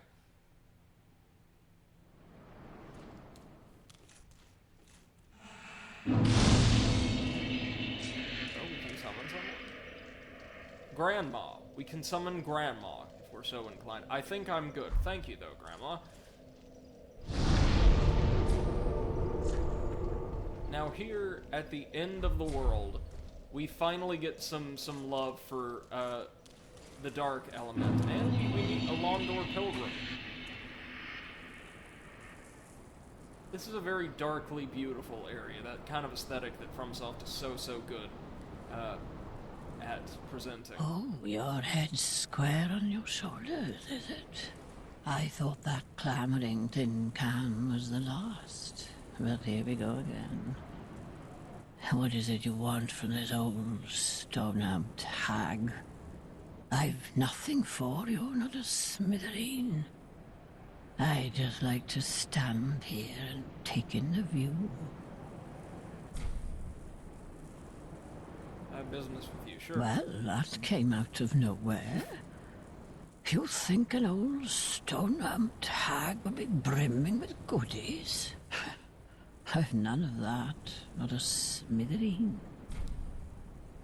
But she does offer to sell us stuff, inexplicably, including a special greatsword, the Split-Leaf Greatsword. Long-handled greatsword that made its way from a distant land, crafted entirely with steel, making it exceedingly heavy. Split-Leaf refers to the shape of the great blade and its resemblance to the veins of a leaf. We'll take it. And she sells a bunch of embers that we'll also buy, because I'm a coward. At the close of the Age of Fire, all lands meet at the end of the earth. Great kingdoms and anemic townships will be one and the same. The great tide of human enterprise, all for naught. That's why I'm so taken by this grand sight.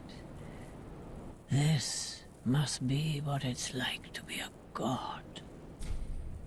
Oh, if you just can't stop yourself, at least hear this. Far below, there's a deep, dark hole carved out of a tree. Right over there, I believe. From time to time, voices brim from the depths of the cavity, even now. Mutterings of the very demon that Prince Lorien spoke of, I'm sure. Horrible sounds of an afflicted thing, yet cursing men. At the close... Alright, that's all she's got for Keep us. your marbles intact, love.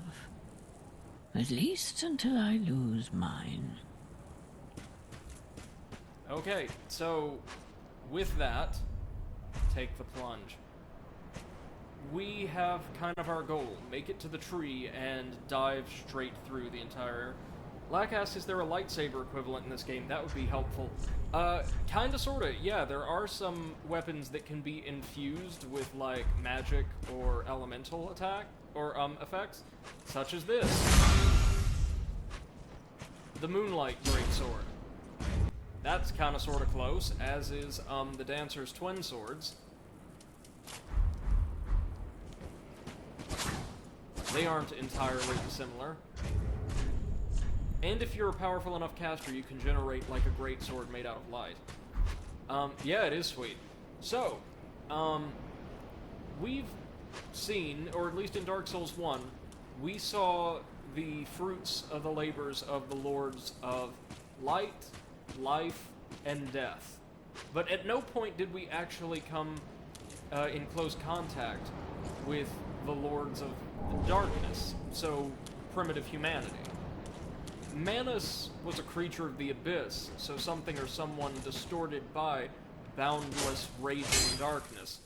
But we've never actually seen the civilization of the dark itself, the civilization of pure, unfettered humanity. And that's where we're headed, finally, to face the Dark Soul. And notice, that's Slave Knight Gale pointing the way for us. And yeah, here, the ash will cushion your fall, so you don't have to worry about fall damage.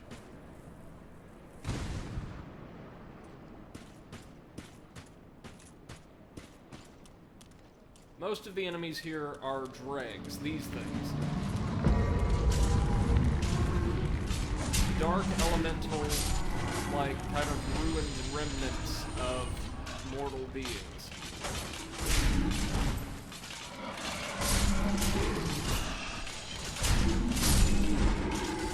Absolutely love the sounds they make. And they're everywhere. Drop a fair few souls, and they're very fragile. So that's all good news. Oh, hello.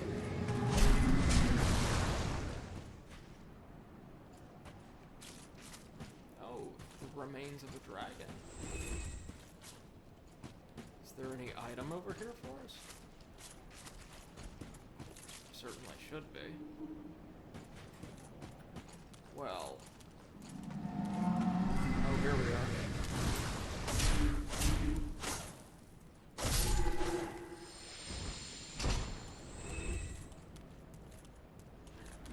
Around here we should also see, yeah, one of the Herald Knights. This giant, hulking Crusader Knight transformed by the dark. That we get a really sweet, unique plunge attack animation for. Just kind of like writhe our sword around in their head, or what once was their head. A necessity because they deal obscene amounts of damage. Really like their design though. You can see that they've been eaten away. Titanite chunk, thank you. Another Titanite chunk, why not?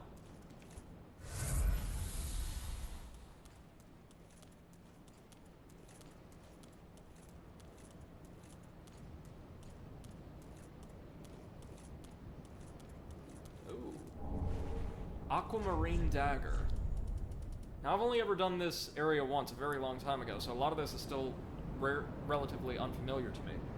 A dagger fitted with aquamarine crystal, engraved with a prayer in the old tongue to ward off incident. Perhaps it was a parting gift given to one sent off on great travels. Oh, and its special skill allows us to temporarily transform it into a magic straight sword. Well, let's try this out. So yeah, that is very much a dagger, and a pretty solid one. A bit long for a dagger, but two-handed, and... oh, that is sick. Check that out.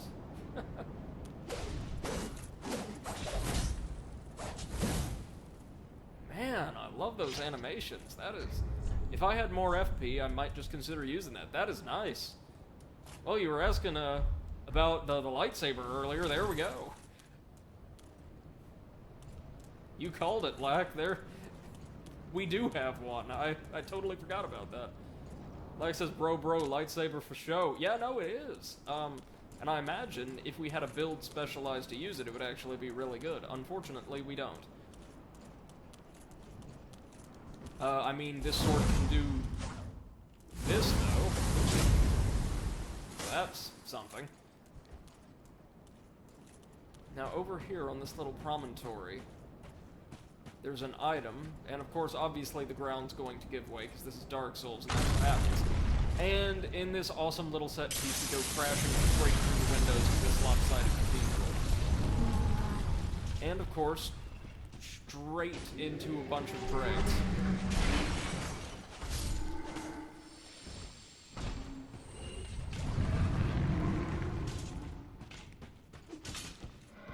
The ones with sickles aren't much to worry about, but the ones with staves can transform into massive masses of dark energy that will home in on you over time, or they'll like dive at you.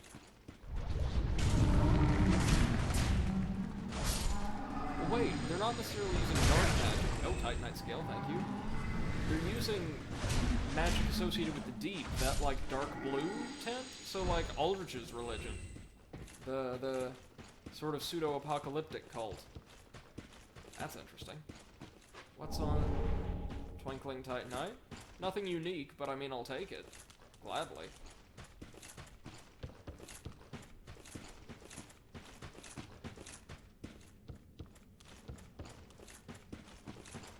We're coming up on my least favorite Dark Souls 2 reference in the whole game.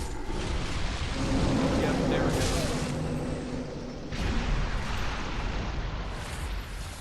That's the attack I was worried about.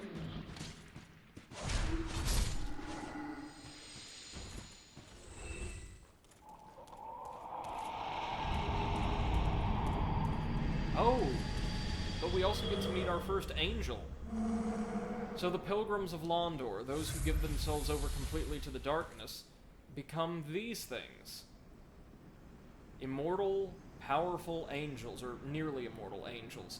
Very reminiscent of the Dark Lurker from the second game, no? Pure, unbridled humanity. And we're going to have to dodge that thing because it is going to open fire on us like a Gatling gun. Divine Blessing, sure.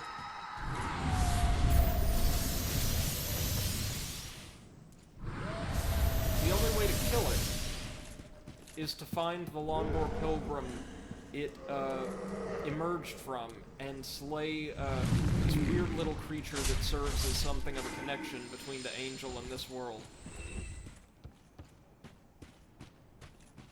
We'll head inside for now. Oh. Hello. Lothric Knights. Well, wasn't expecting to see them here, but, okay.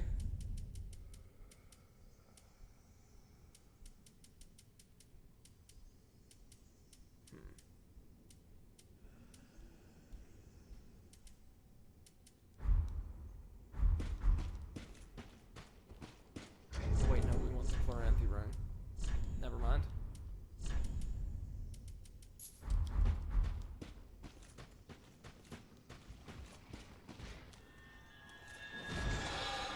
Oh, that's new.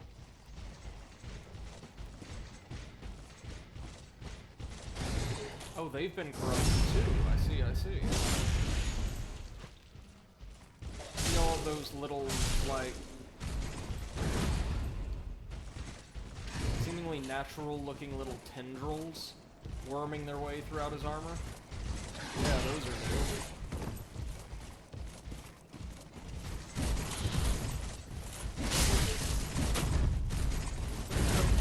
No. Oh, that could have gone very fast.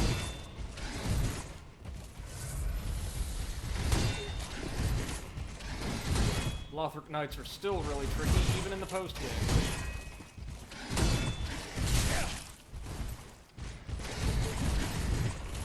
All we gotta do is get rid of one, then the other one won't be any problem at all. I'm certain they're guarding something fantastic. There we go.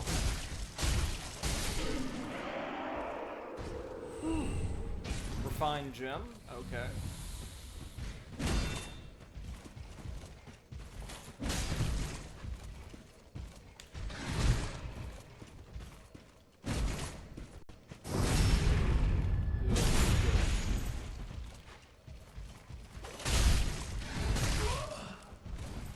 Ooh, that damage though, not so good.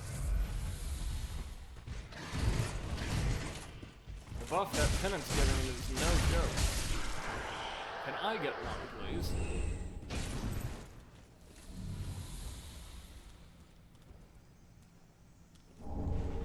Soul of a Crestfallen Knight. Okay, that's something. It's not great for this stage of the game, but it is in fact something. What's in here? Or out here, I should say.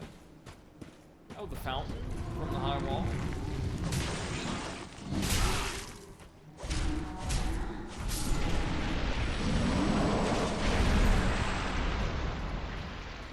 Actually managed to dodge that one that time.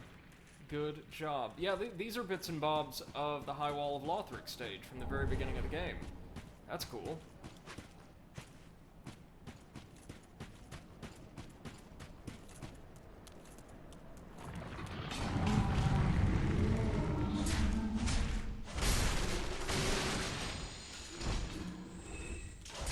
The Scimitar's doing a great job at taking these guys down. Against enemies with more health, though, it might have a little bit of a problem compared to the Black Blade.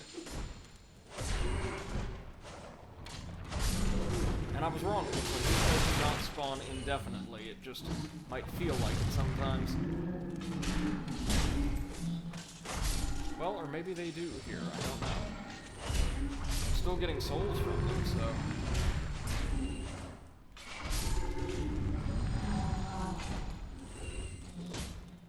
Now will another one spawn up here?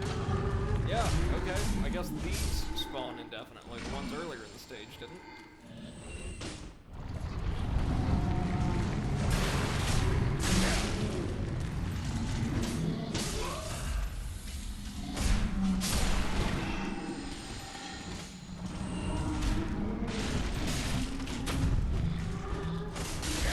Oh my god! Strength in numbers, I guess. Oh, but our rolls, they're so frail, our rolls will knock them out of their animations, just like the, hollow deserters on the wall. Well, small miracles, I guess.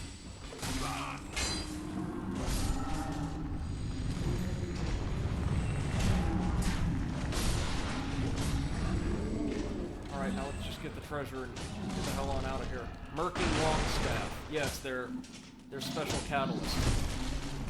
I'll take it. And I will run.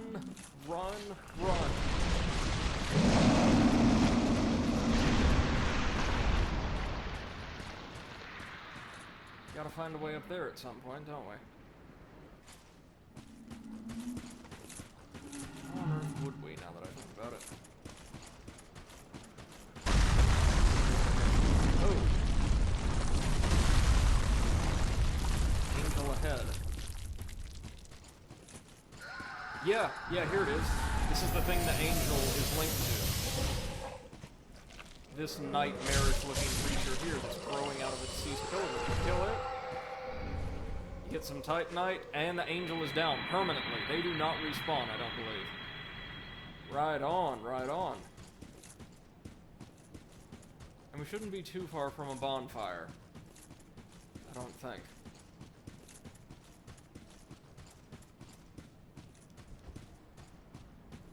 Let me make sure I didn't miss anything up there.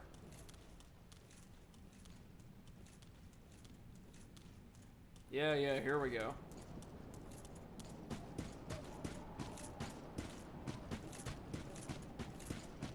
Oh, hello. You're new. Oh, look at you. You've got your head screwed on correct. Fantastic. To meet a kindred spirit on this god's forsaken crag. Call me Lab. I can't remember my real name, so let's just go with that. I have a feeling we're going to His make voice a might be familiar to fabulous some of you team. guys. Oh, you'll see. You'll see.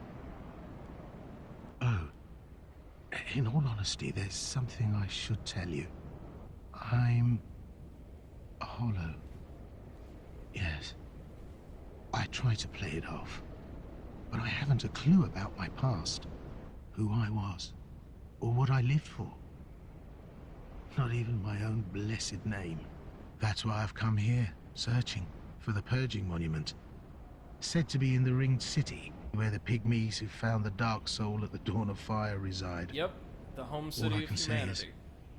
those little stones aren't doing much to help me remember anymore. And yeah, apparently they constructed a massive monument that Well, nullifies the That's the long and short of it. psychological effects of So Hollow. if I completely forget who you are, don't be wroth with me. Come on. What else can I say? I'm a bloody hollow, for heaven's sake. He's a very amicable sort, so and I if I think can he can come on. help you out with a couple boss battles in this DLC, if you'd be so inclined. We're good for now, though. Oof. Okay, so we don't want to head over there yet. is not the way to go. Well, that is the way to go to progress the game, but that's not what we're going for. I want to get up there.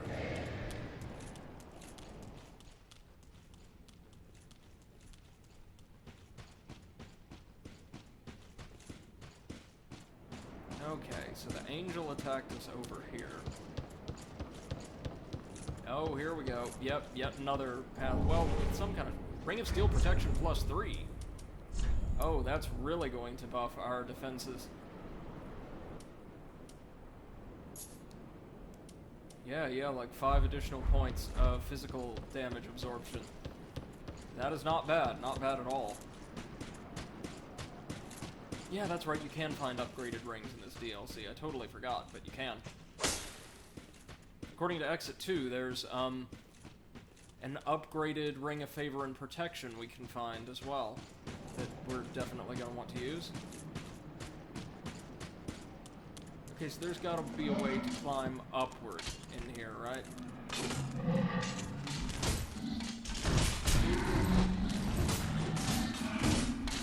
Yep, illusory wall. There we go. Good thing I didn't miss that.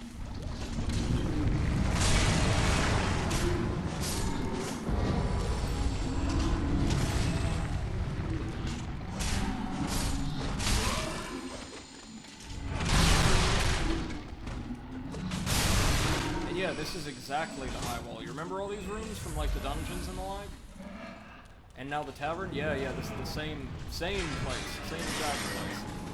Just going through it more like in reverse.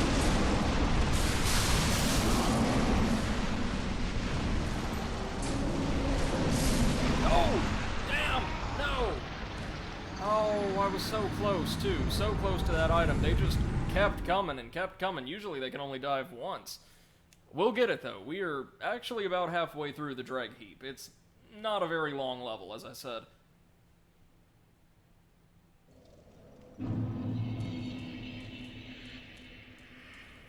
Well, let's run it again. What? Inquire of the Ringed City. Why, where did you hear that name, love? Oh, it doesn't matter. I'll tell you what I know. The Ringed City is said to be at World's End. Past this heap of rubbish as far as one can go.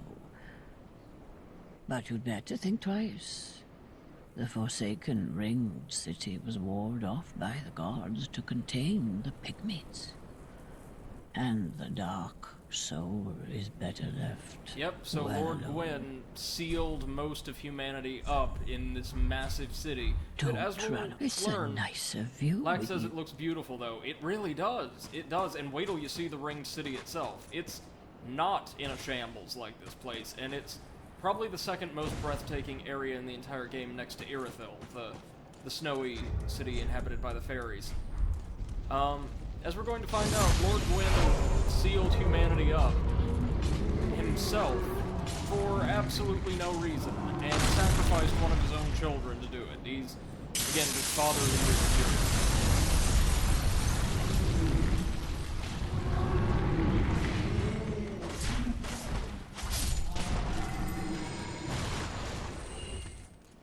Okay, so down we go. Oop, that was close.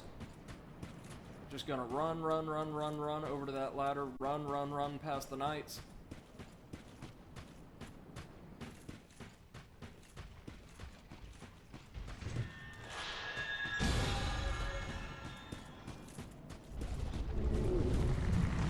How to get our souls back.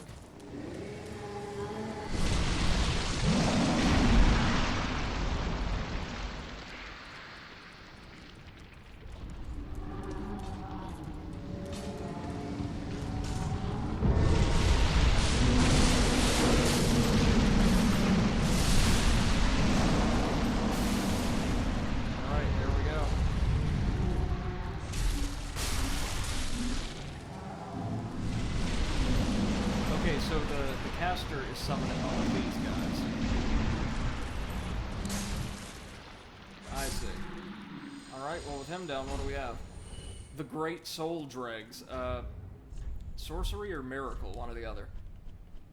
We'll find out. Oh, sorcery.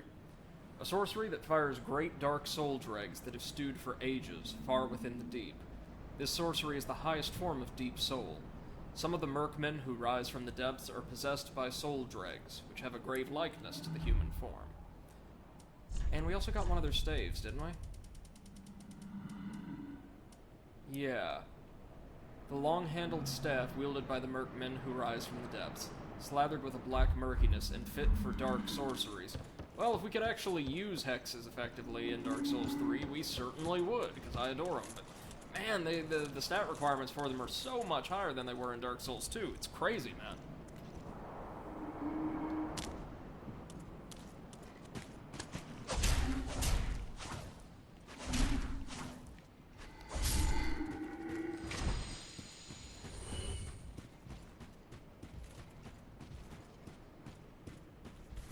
Now we can carry on past Lap's campfire.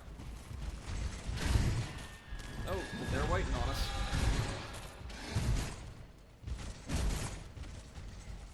Won't follow us too far, I don't think. Is he still here? Or no, he's moved on, it looks like. Good. We can find him a bit closer to the boss.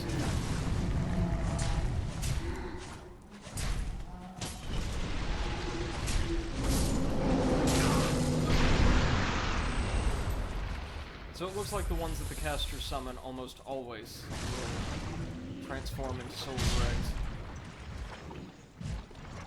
Oh, it's another Herald Knight. Might as well go say hi. Oh, we missed the head. Dang it. Oh god, there's a bunch of them. That's not good.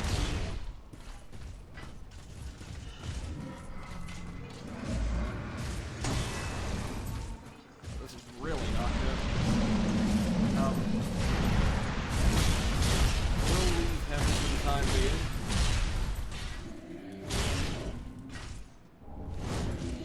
Homeward Bones, yeah, good, fine. And down we go, into the one place in the entire game you might remember from Dark Souls 2. It's Earthen Peak! You know, Queen Mytha's castle from the second major leg of the game, just before Iron Keep. And here it is, the only major location from Dark Souls 2 present in the entire game, so in love with its Dark Souls 1 fan service, thrown in a giant pile of garbage at the end of the world. Again, man, just like the lack of respect the team showed for the second game versus literally everything else the studio did in this franchise, Bloodborne included, and Demon Souls included, is a little uncomfortable for me. But we made it to our bonfire, which marks the halfway point in the Dreg Heap. And we've got one or two more angels to get through, and then we're done. We're at the boss. Really quickly, though, we're going to head back to the Dreg Heap to talk to the Londor Pilgrim. You know, sat in the chair overlooking the heap. Because she does have a very small quest line that advances, like as we talk about the Ring City and other things.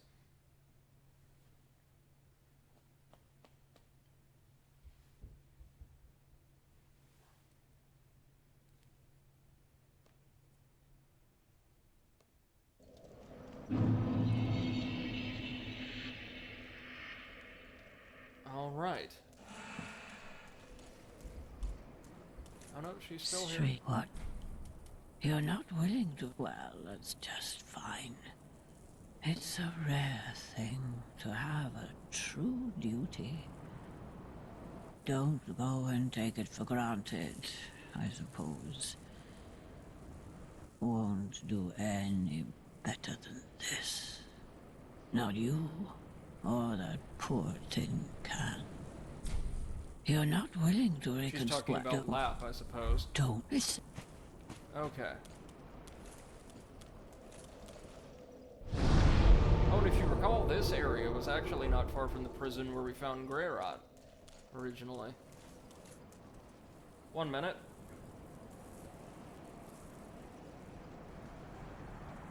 Alright, folks, give me just a second.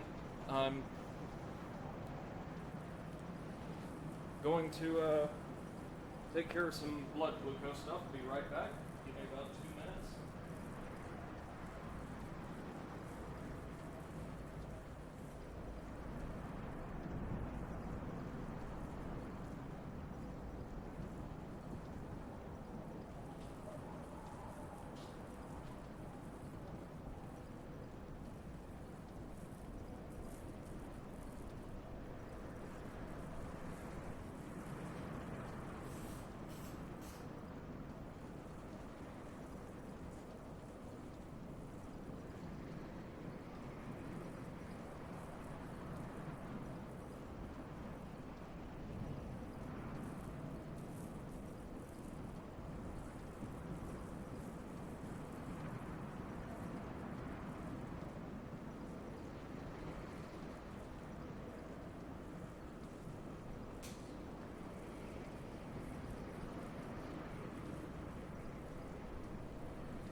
Now we might be able to finish this area out before the stream ends today.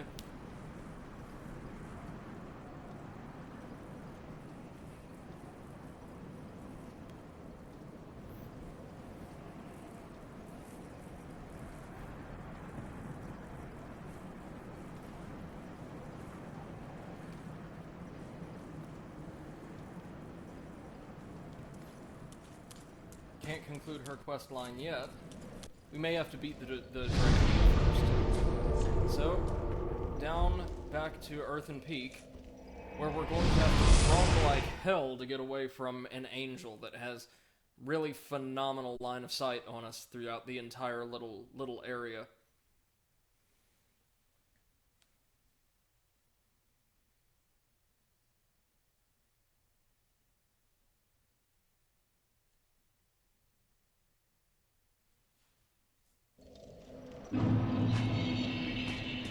Oh, here's Lap. Oh, I know who you are. Great to see you still in one piece. I can see why they call this the Dreg Heap at the world's end. Mangled remnants from every age and every land. It actually sort of lends credence to the old rumors that the ringed city rests below it all. Don't mind me. You needn't worry yourself with this nonsense. I just wanted to tell someone. And I'm sick of old Humpty. I should stay quiet. Wait. I'll make it up to you. By letting you in on a secret of sorts. Past here, you'll find the remains of a giant earthen tower. Half submerged in a poisonous swamp. We're staring right at Not it. a very nice place to visit. Only, there's precious treasure in the thick of the swamp. I didn't have any use for it, you see. So, sorry, I left the whole package behind. If I get the chance, I could go fetch it for you. But if that's too long to wait, go nab it for yourself. I know who you are. A righteous warrior. Yes? With a solemn duty to boot. Well, grab that treasure. That's as good a duty as any. Familiar. Past here. Couple that with well, grab. With the voice actor, and you can probably figure out what's going on here. Oh, what? Oh, that's an angel.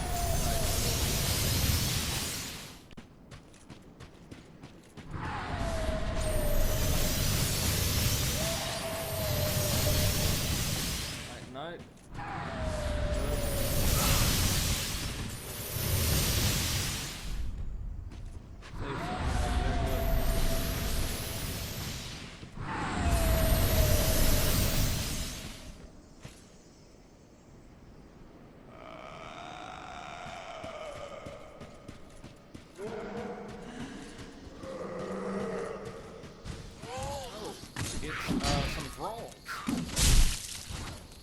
Somehow they survived the end of the world and ran themselves right off the cliffs in the old style.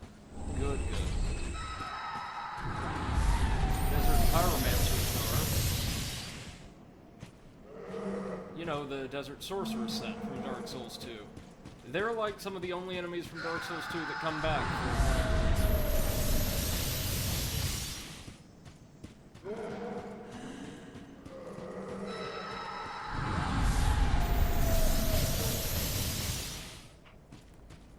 sudden, Dark Souls has turned into a cover shooter. Minus the shooting, unfortunately. Ember, good.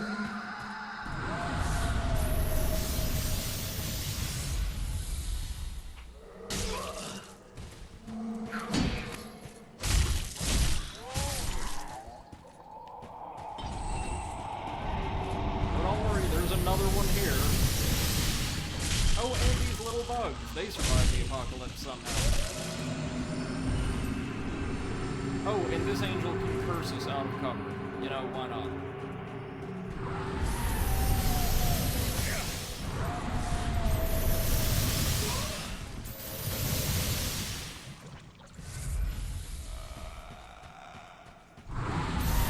And there's a poison swamp.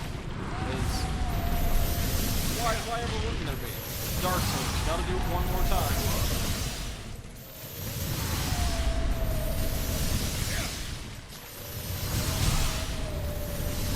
Oh, there's friendly fire though, so you can take out the ants and what have you. Whatever's under here.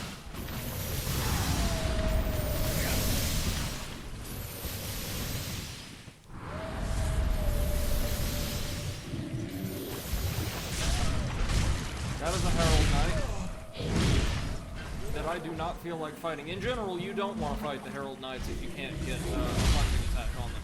They're really strong and have really good reach. These guys, on the other hand, I have no qualms about fighting at all. Large soul, okay, that's something. I mean,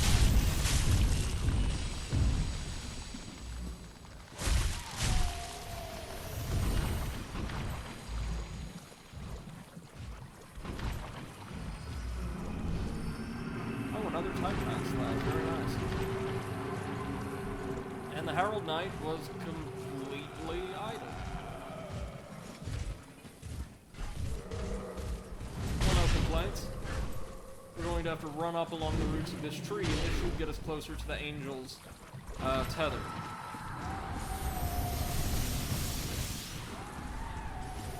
But we'll have to deal with a pretty nasty invader as well. So.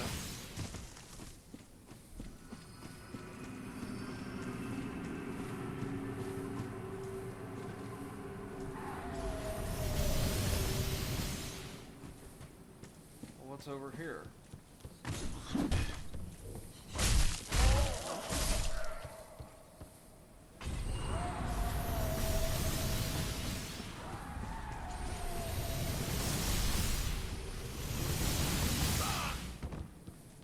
Here it is. Okay, so the angel is down, and we get more Titanite for our trouble. Still need to get rid of that other one up there, but that's two of, I want to say, the only 3 angels in the entire DLC down. I don't think they show up in the Ring City at all. So we're doing okay. We're doing okay.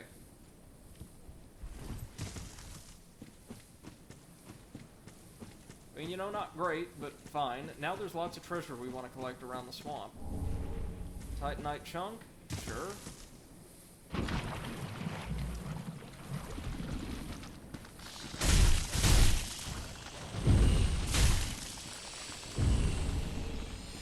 Guarding a loincloth. Yeah, sure, why not? I'll take it. Not great armor for where we are in the game, but items are items. Thankfully, poison deals way less damage in this game than in the other two. More Titanite. Very good.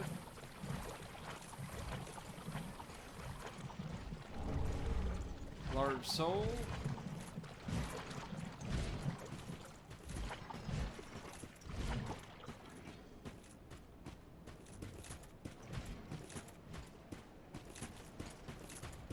Again, so many of the, like, regular encounters here with Herald Knights and the, like, really probably aren't worth it.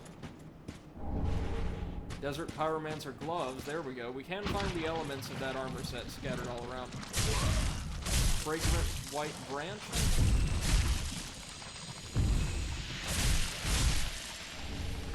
Oh no, Desert Pyromancer skirt. Okay. Now all we're missing is the hood, I think.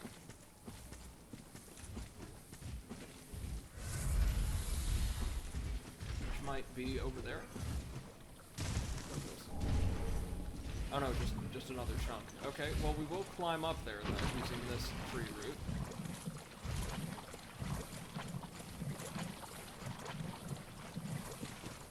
I do remember there is an invader here though, and they are, oh god, awful. In fact, it's Black Blade time again. We've got to go with what we know.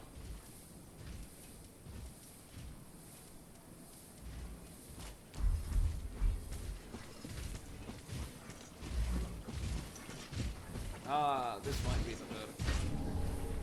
Oh no, Ring of Favor +3. Good, even better. Not a major improvement, but enough to be noticeable.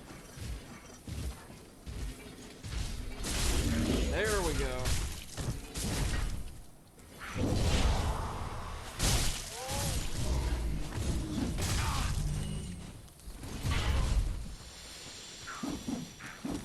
Dropping Titanite again? Oh, and a Dark Gem. Okay. Good, I'll take it.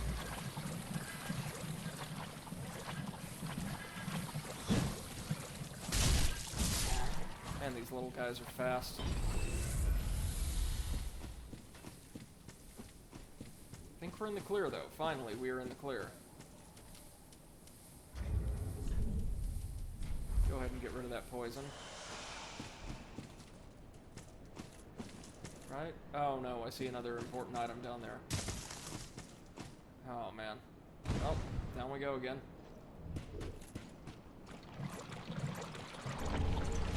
Oh, the Harald Knight Greatsword. That's really good, actually. Like, really, really good.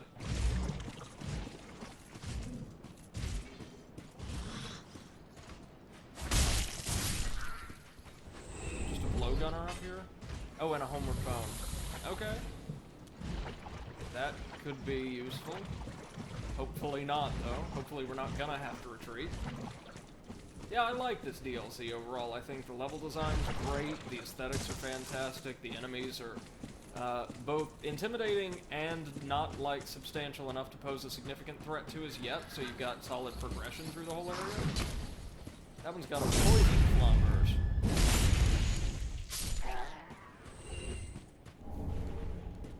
Poison. Good. Prism Stones, that might be the NPC I was thinking of, one of the Desert Sorceresses. Yep. Desert Pyromancer Zoe.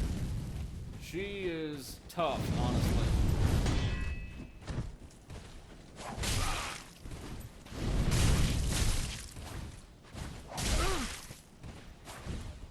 She uses a whip that deals, frankly, an obscene amount of damage. Most whips in the hands of players cannot do damage like that. And she can dodge, of course. Oh. Well, goodbye. Goodbye, Zoe. Looks like she got the old master treatment. But isn't dead. Oh, because of the ash, right. Fall damage kind of doesn't exist in this place.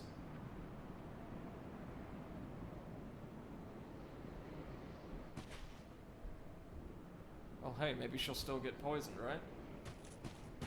That'd be nice. Let's, eat one of these fire damage, absorption boosters real quick.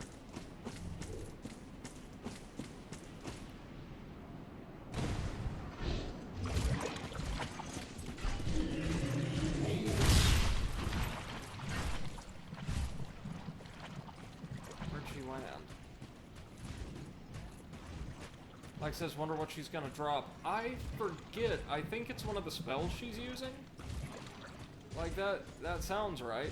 I honestly have no idea where she went, though, and I would much rather not fight my way through all of these guys just to find out.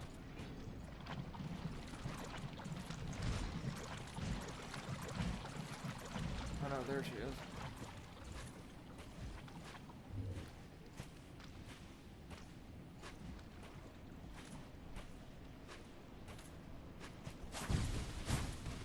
Really now?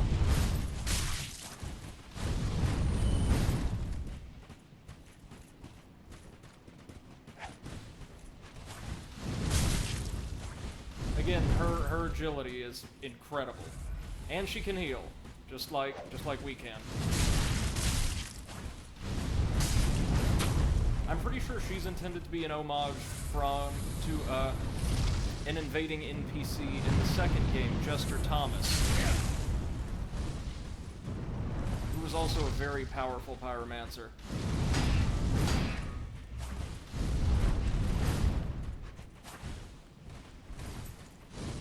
Come on.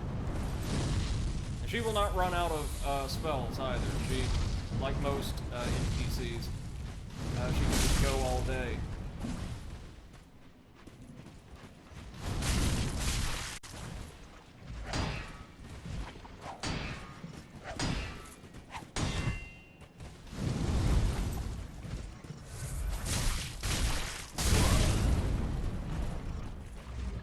And now she's out of heals. There we go. Oh, Christ, but I almost am too.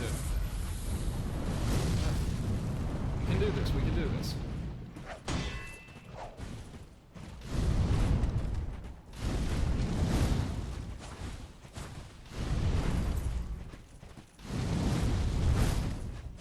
I think she drops that flame fan spell.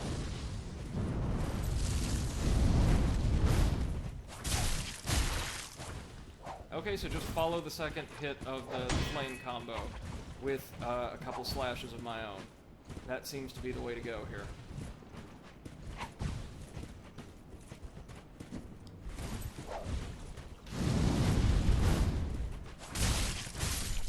There we are. Okay. Not bad, not bad. Yeah, the flame fan. Again, if we were like a sorcery build, I'd love to use that, but it's not going to be super useful to us now. All that does is ensure she will not respawn next time we're in the area. So we're good here. Ladies and gentlemen, the dreg heap is more or less done. We have to come back and kill that third angel at some point, but we're almost to the boss gate.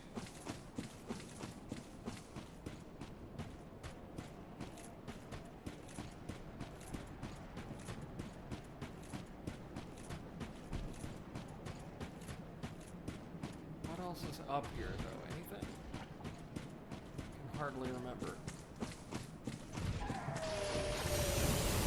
Oh, yeah, the other angel, for starters.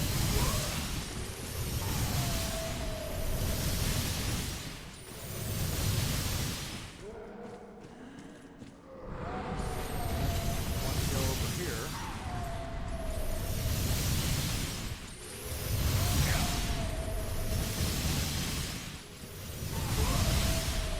Ooh, use the damage. Oh my god.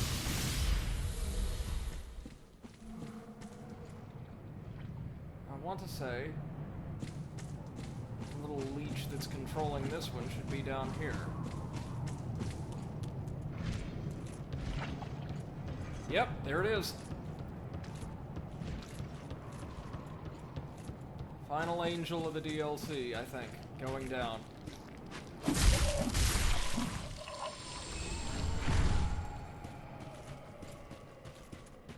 what do we have? An ember. Okay, cool.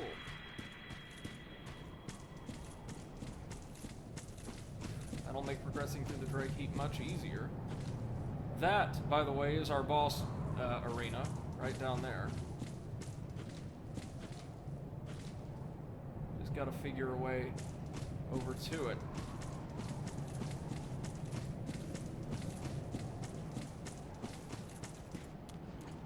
Is it from right here we're intended to jump?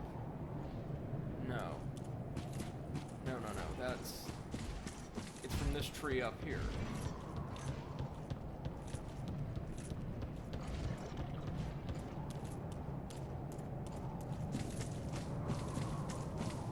Oh no, there it is.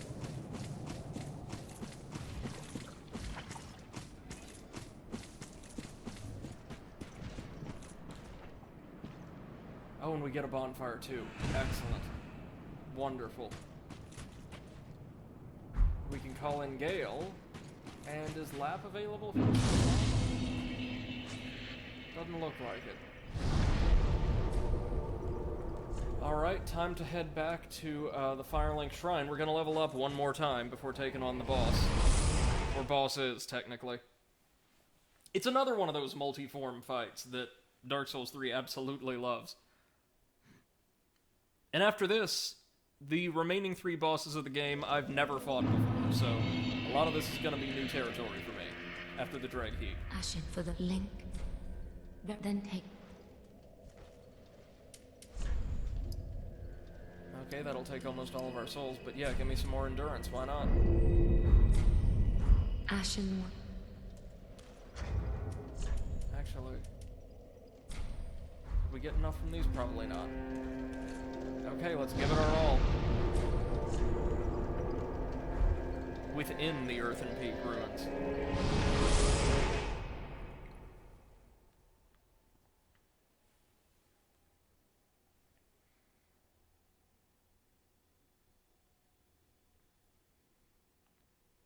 Can't wait for this. I remember this fight being a little tricky, but nowhere near as bad as, say, the Nameless King.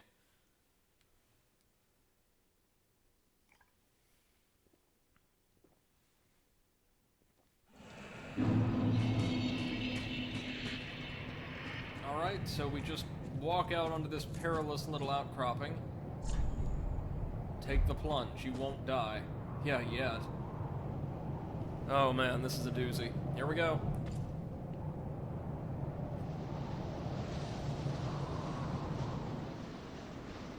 And let's meet our bosses.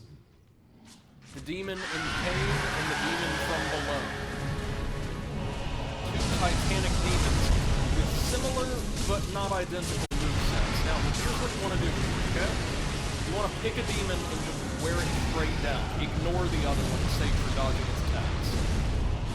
Because, like, burning them both down has absolutely no benefits. In fact, it just wastes your time.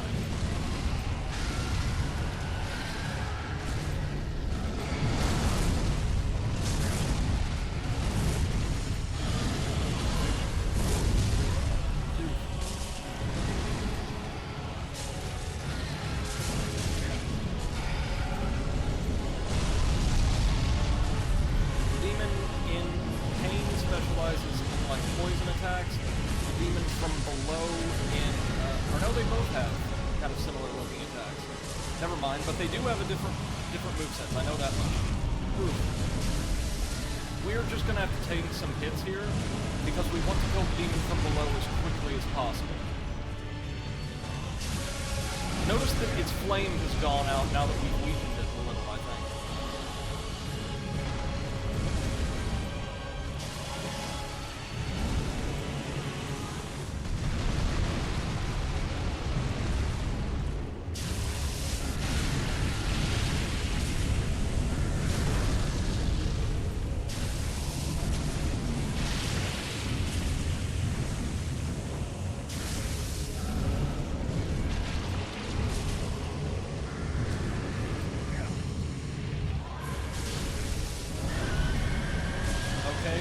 Back on.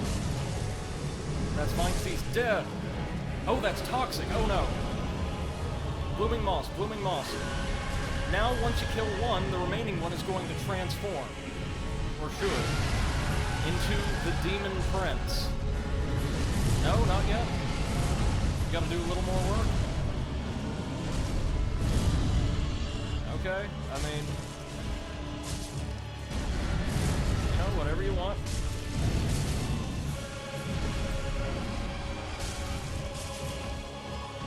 On their own, the demon, or the twin demons aren't that bad.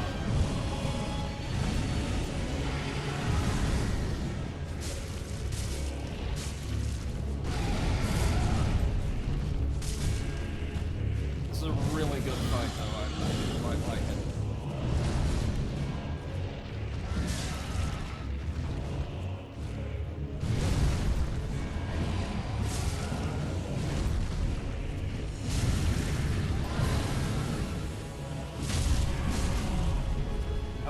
Down. He is really a demon in pain now, ain't he? Okay, Demon Prince time. This is where it gets nasty.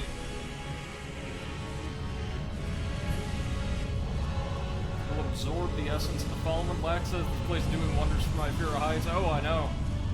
It's the Drake Heap has a lot of crazy falls. Here we go.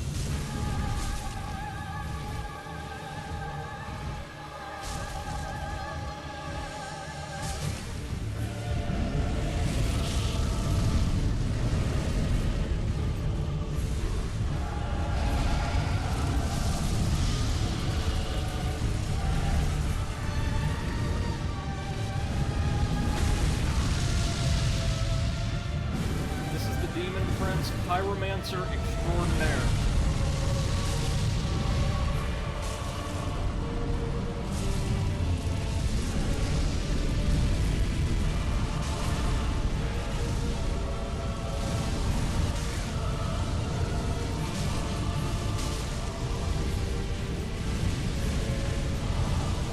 God, what's it doing?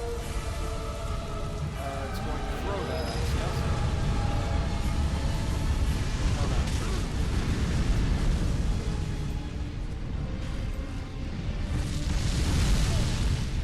Oh, I do not remember this fight being this tricky. Goodness gracious.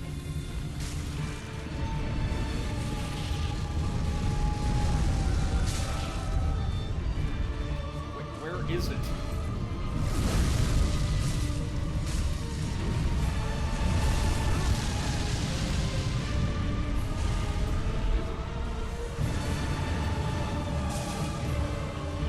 Okay, the physical attacks we can punish. Everything else we're screwed.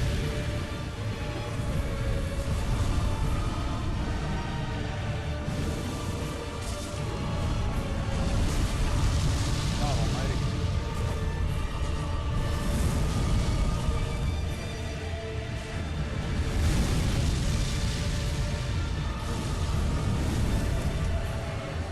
He's got a lot of health, too.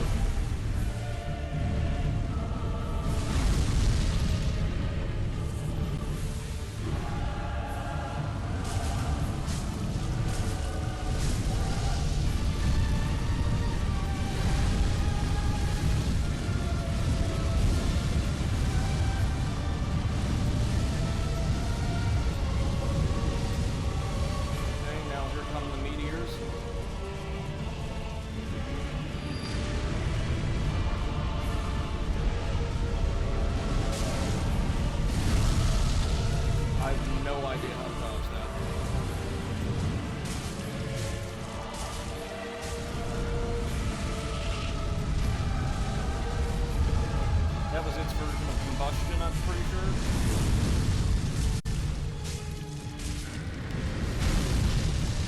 Okay. It's got like that little about face it can do.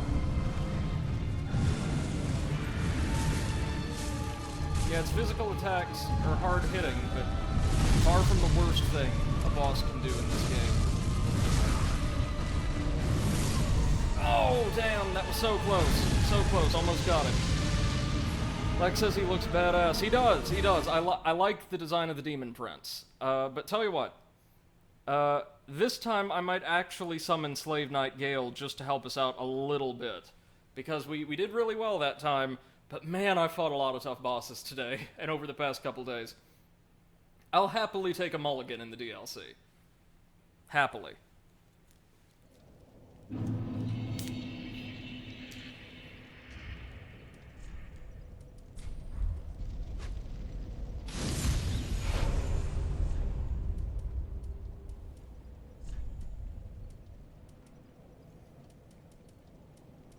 I mean, the Dragon Scale armor is really good, but the Katarina armor is just a little bit better. So maybe. Oh no, definitely not Havel's stuff.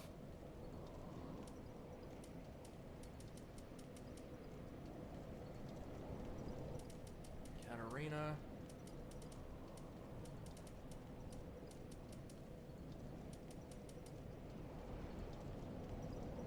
Oh, it actually has worse fire defense, though. That's not great. But, I mean, yeah, we'll take it. It makes us look ridiculous, but we can handle the fight with this. Now we'll call in one of the NPCs to help us out.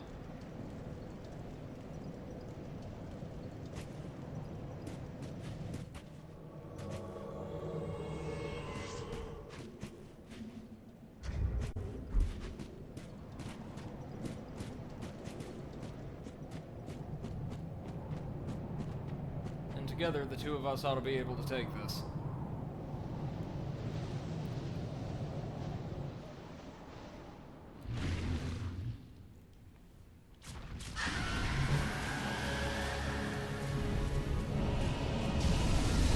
Alright, Gale, don't fail us now.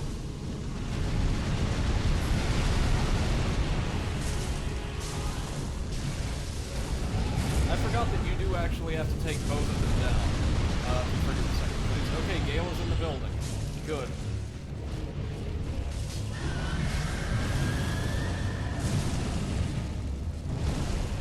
Helping us burn down the demon from below.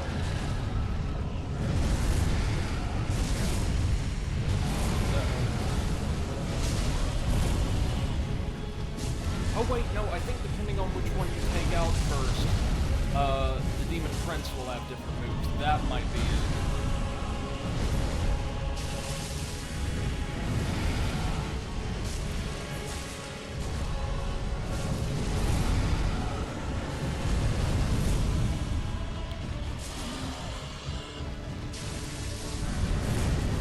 Gale's doing great, as one would expect of, like, more or less the main character of the DLC.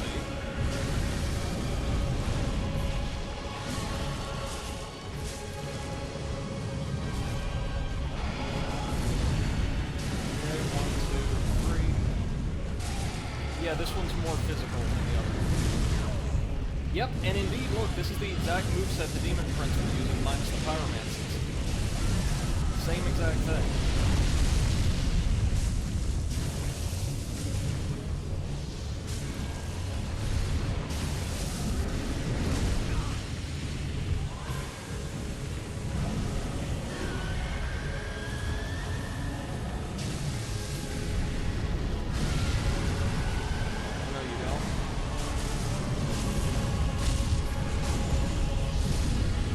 Hey, there we go. Opened himself up for a critical attack.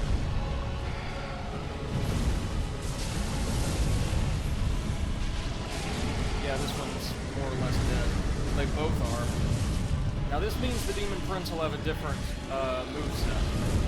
Hopefully one that's not quite as bad.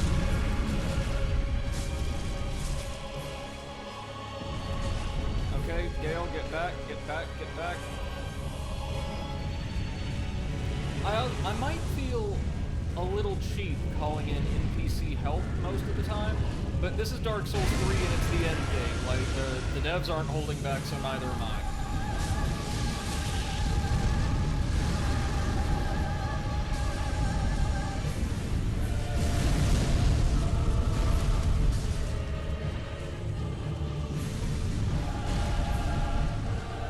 And indeed, this is a different boss.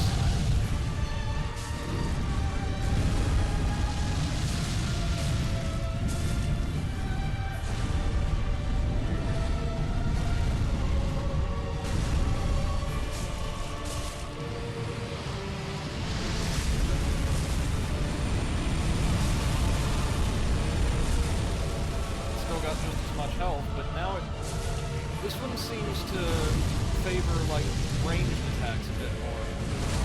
Or those really dynamic aerial leaping attacks that's been executed. Oh, we stunned it, but couldn't follow up because its head was buried in a rock. This would be so much harder if it weren't for Gale, so, you know, big props to him. Just like with Sister Freda, he is holding it down. Well, for the most part.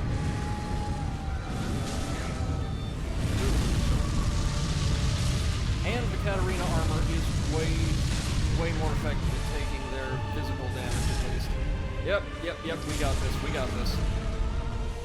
Drag heap's almost clear. Oh, God almighty, that was bad. Probably should have just run to the side quickly.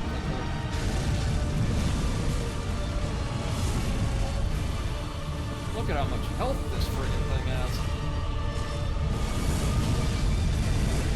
Like, anytime you see a number appear over the top of its health bar, we are dealing damage. Or in the corner of its health bar, I should say.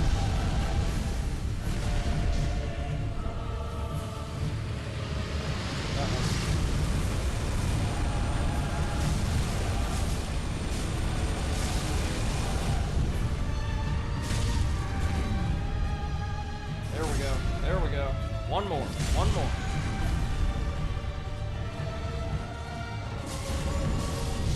That did it.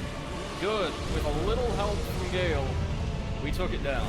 Nice. And it did seem like the moveset it got when the orange demon transformed was a lot easier to deal with than the one that we got from the sort of dark red or violet demon.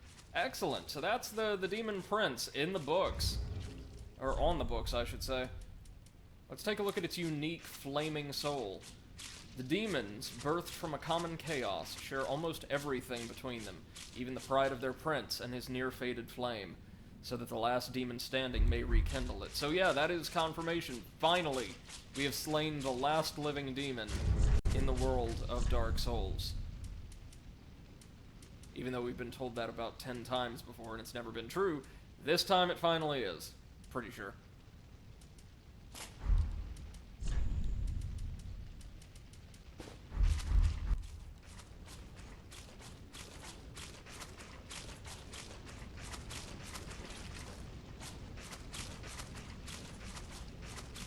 And through here we can finally access the ancestral home of humanity, the Ringed City. But not before taking care of some quick housekeeping things. We get the small envoy banner, which is it's a key item. Small banner used by envoys of Lord Gwyn in the days of yore. Face the ringed cliff and hold the banner high to summon facilitators of transport. For the pygmies who took the Dark Soul, the Great Lord gifted the Ringed City, an isolated place at World's End, and his beloved youngest daughter, promising her that he would come for her when the day came. Which is to say, Lord Gwyn lured mankind into a great luxurious city to reward them for their service, which, yeah, remember, humanity fought against the dragons for Lord Gwyn on his behalf to usher in the Age of Fire, but he so feared the power inherent in humanity's connection to the dark that he lured them into a wonderful, lavish city, watched over by his very youngest daughter, a child, Princess Filianor, and then, as we'll find out, used a very, very profane ritual to effectively kill her and lock humanity and their city out of time forever. As I said, not a great guy, Lord Gwyn.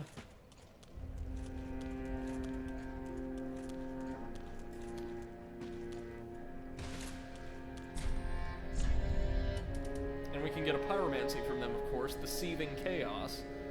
Last flame lit by the Demon Prince. This pyromancy hurls a clump of chaos. Upon impact, this clump of chaos seethes wildly, condenses briefly, then explodes violently. To the demons, these clumps are shreds of life. We should also be able to get a weapon. Yeah, the Demon's Scar curved sword. It's chaotic thing. The last flame kindled by the Demon Prince is shaped like the claw marks of a demon. It's both a fiery bladed weapon and a pyromancy flame. We don't have the faith for it, but man does it look cool. Let's have a look-see. Yeah, man, if I could use this thing effectively, I would. Look at it. And when we sheath it, it totally disappears. We just draw it, and it's a blade of pure energy. Nice. Very nice.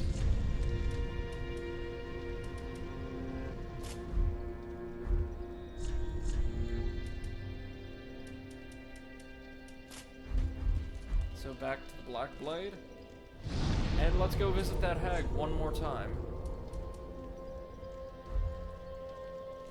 And then, finally, to conclude our stream today, travel to the Ring City beyond World's End. Which is, oh my god, gorgeous. Y'all don't want to miss this.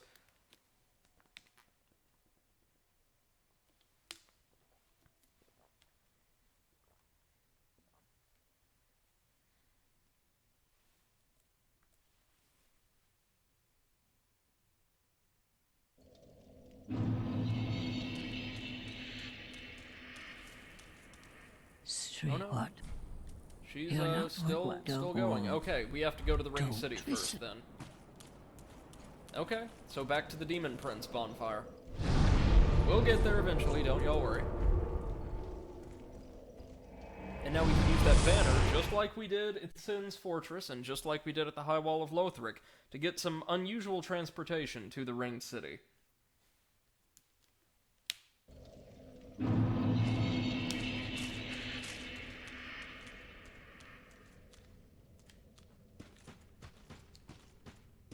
you may recall, this is part of the Firelink Shrine from the first game.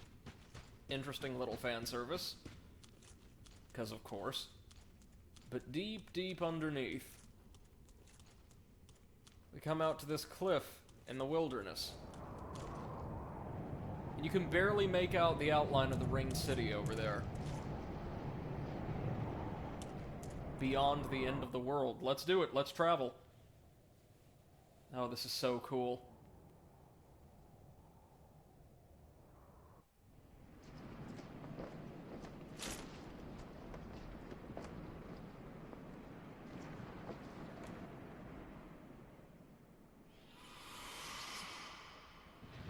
Yep, here come the Batwing demons one last time.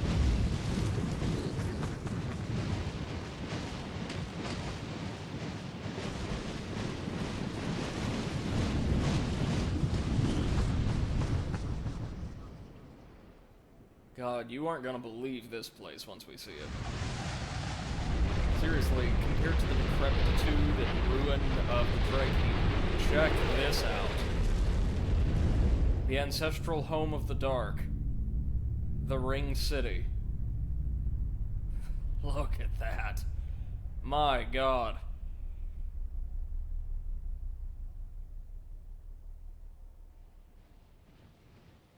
Beautiful, with plenty of plant life, extremely ornate architecture, gorgeous sunset. This is the end of the road. The very last location in the Dark Souls trilogy. Lax says that looks amazing. Yes, yes indeed it does. And, it's home to some of the hardest encounters in the entire game, believe it or not. And one of my favorite armor sets in the series. But we're going to have to see that next time, either tomorrow morning or Wednesday afternoon. One or the other. As I'm afraid we're out of time here today. But worry not, I'll be back to journey through the conclusion of the Dark Souls series very soon. Until next time, ladies and gentlemen, thank you all so much for joining us.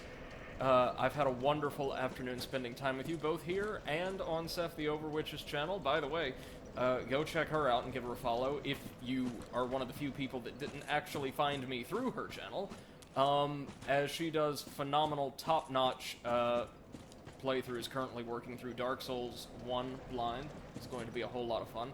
We were invaded? The hell? Oh, no. I'll continue with my sign-off, because this, if it's PvP and me, it ain't gonna last long. But, thank you all so much for joining us. If you would like to stay up to date with our streaming schedule and engage with a community of very positive and active fellow game enthusiasts, feel free to drop down into our Discord, a permanent link to which can be found in our the bottom of my Twitch page's description. And yeah, this ain't gonna end well. The Ringed City is PvP hell.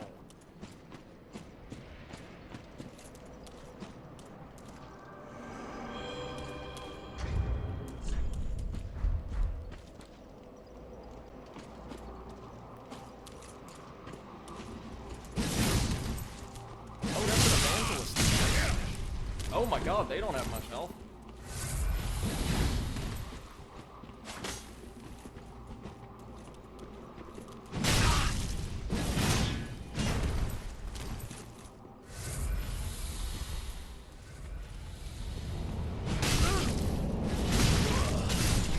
Oh my god! Well, they just shredded me instantly, of course. Oh, Dark Souls 3 PvP, I hate you. Well, that's the conclusion of today's stream, though. We'll do much better tomorrow, I promise you. So, until then, ladies and gentlemen, thank you so much for joining me. Have a wonderful rest of your day, and take care. Bye-bye.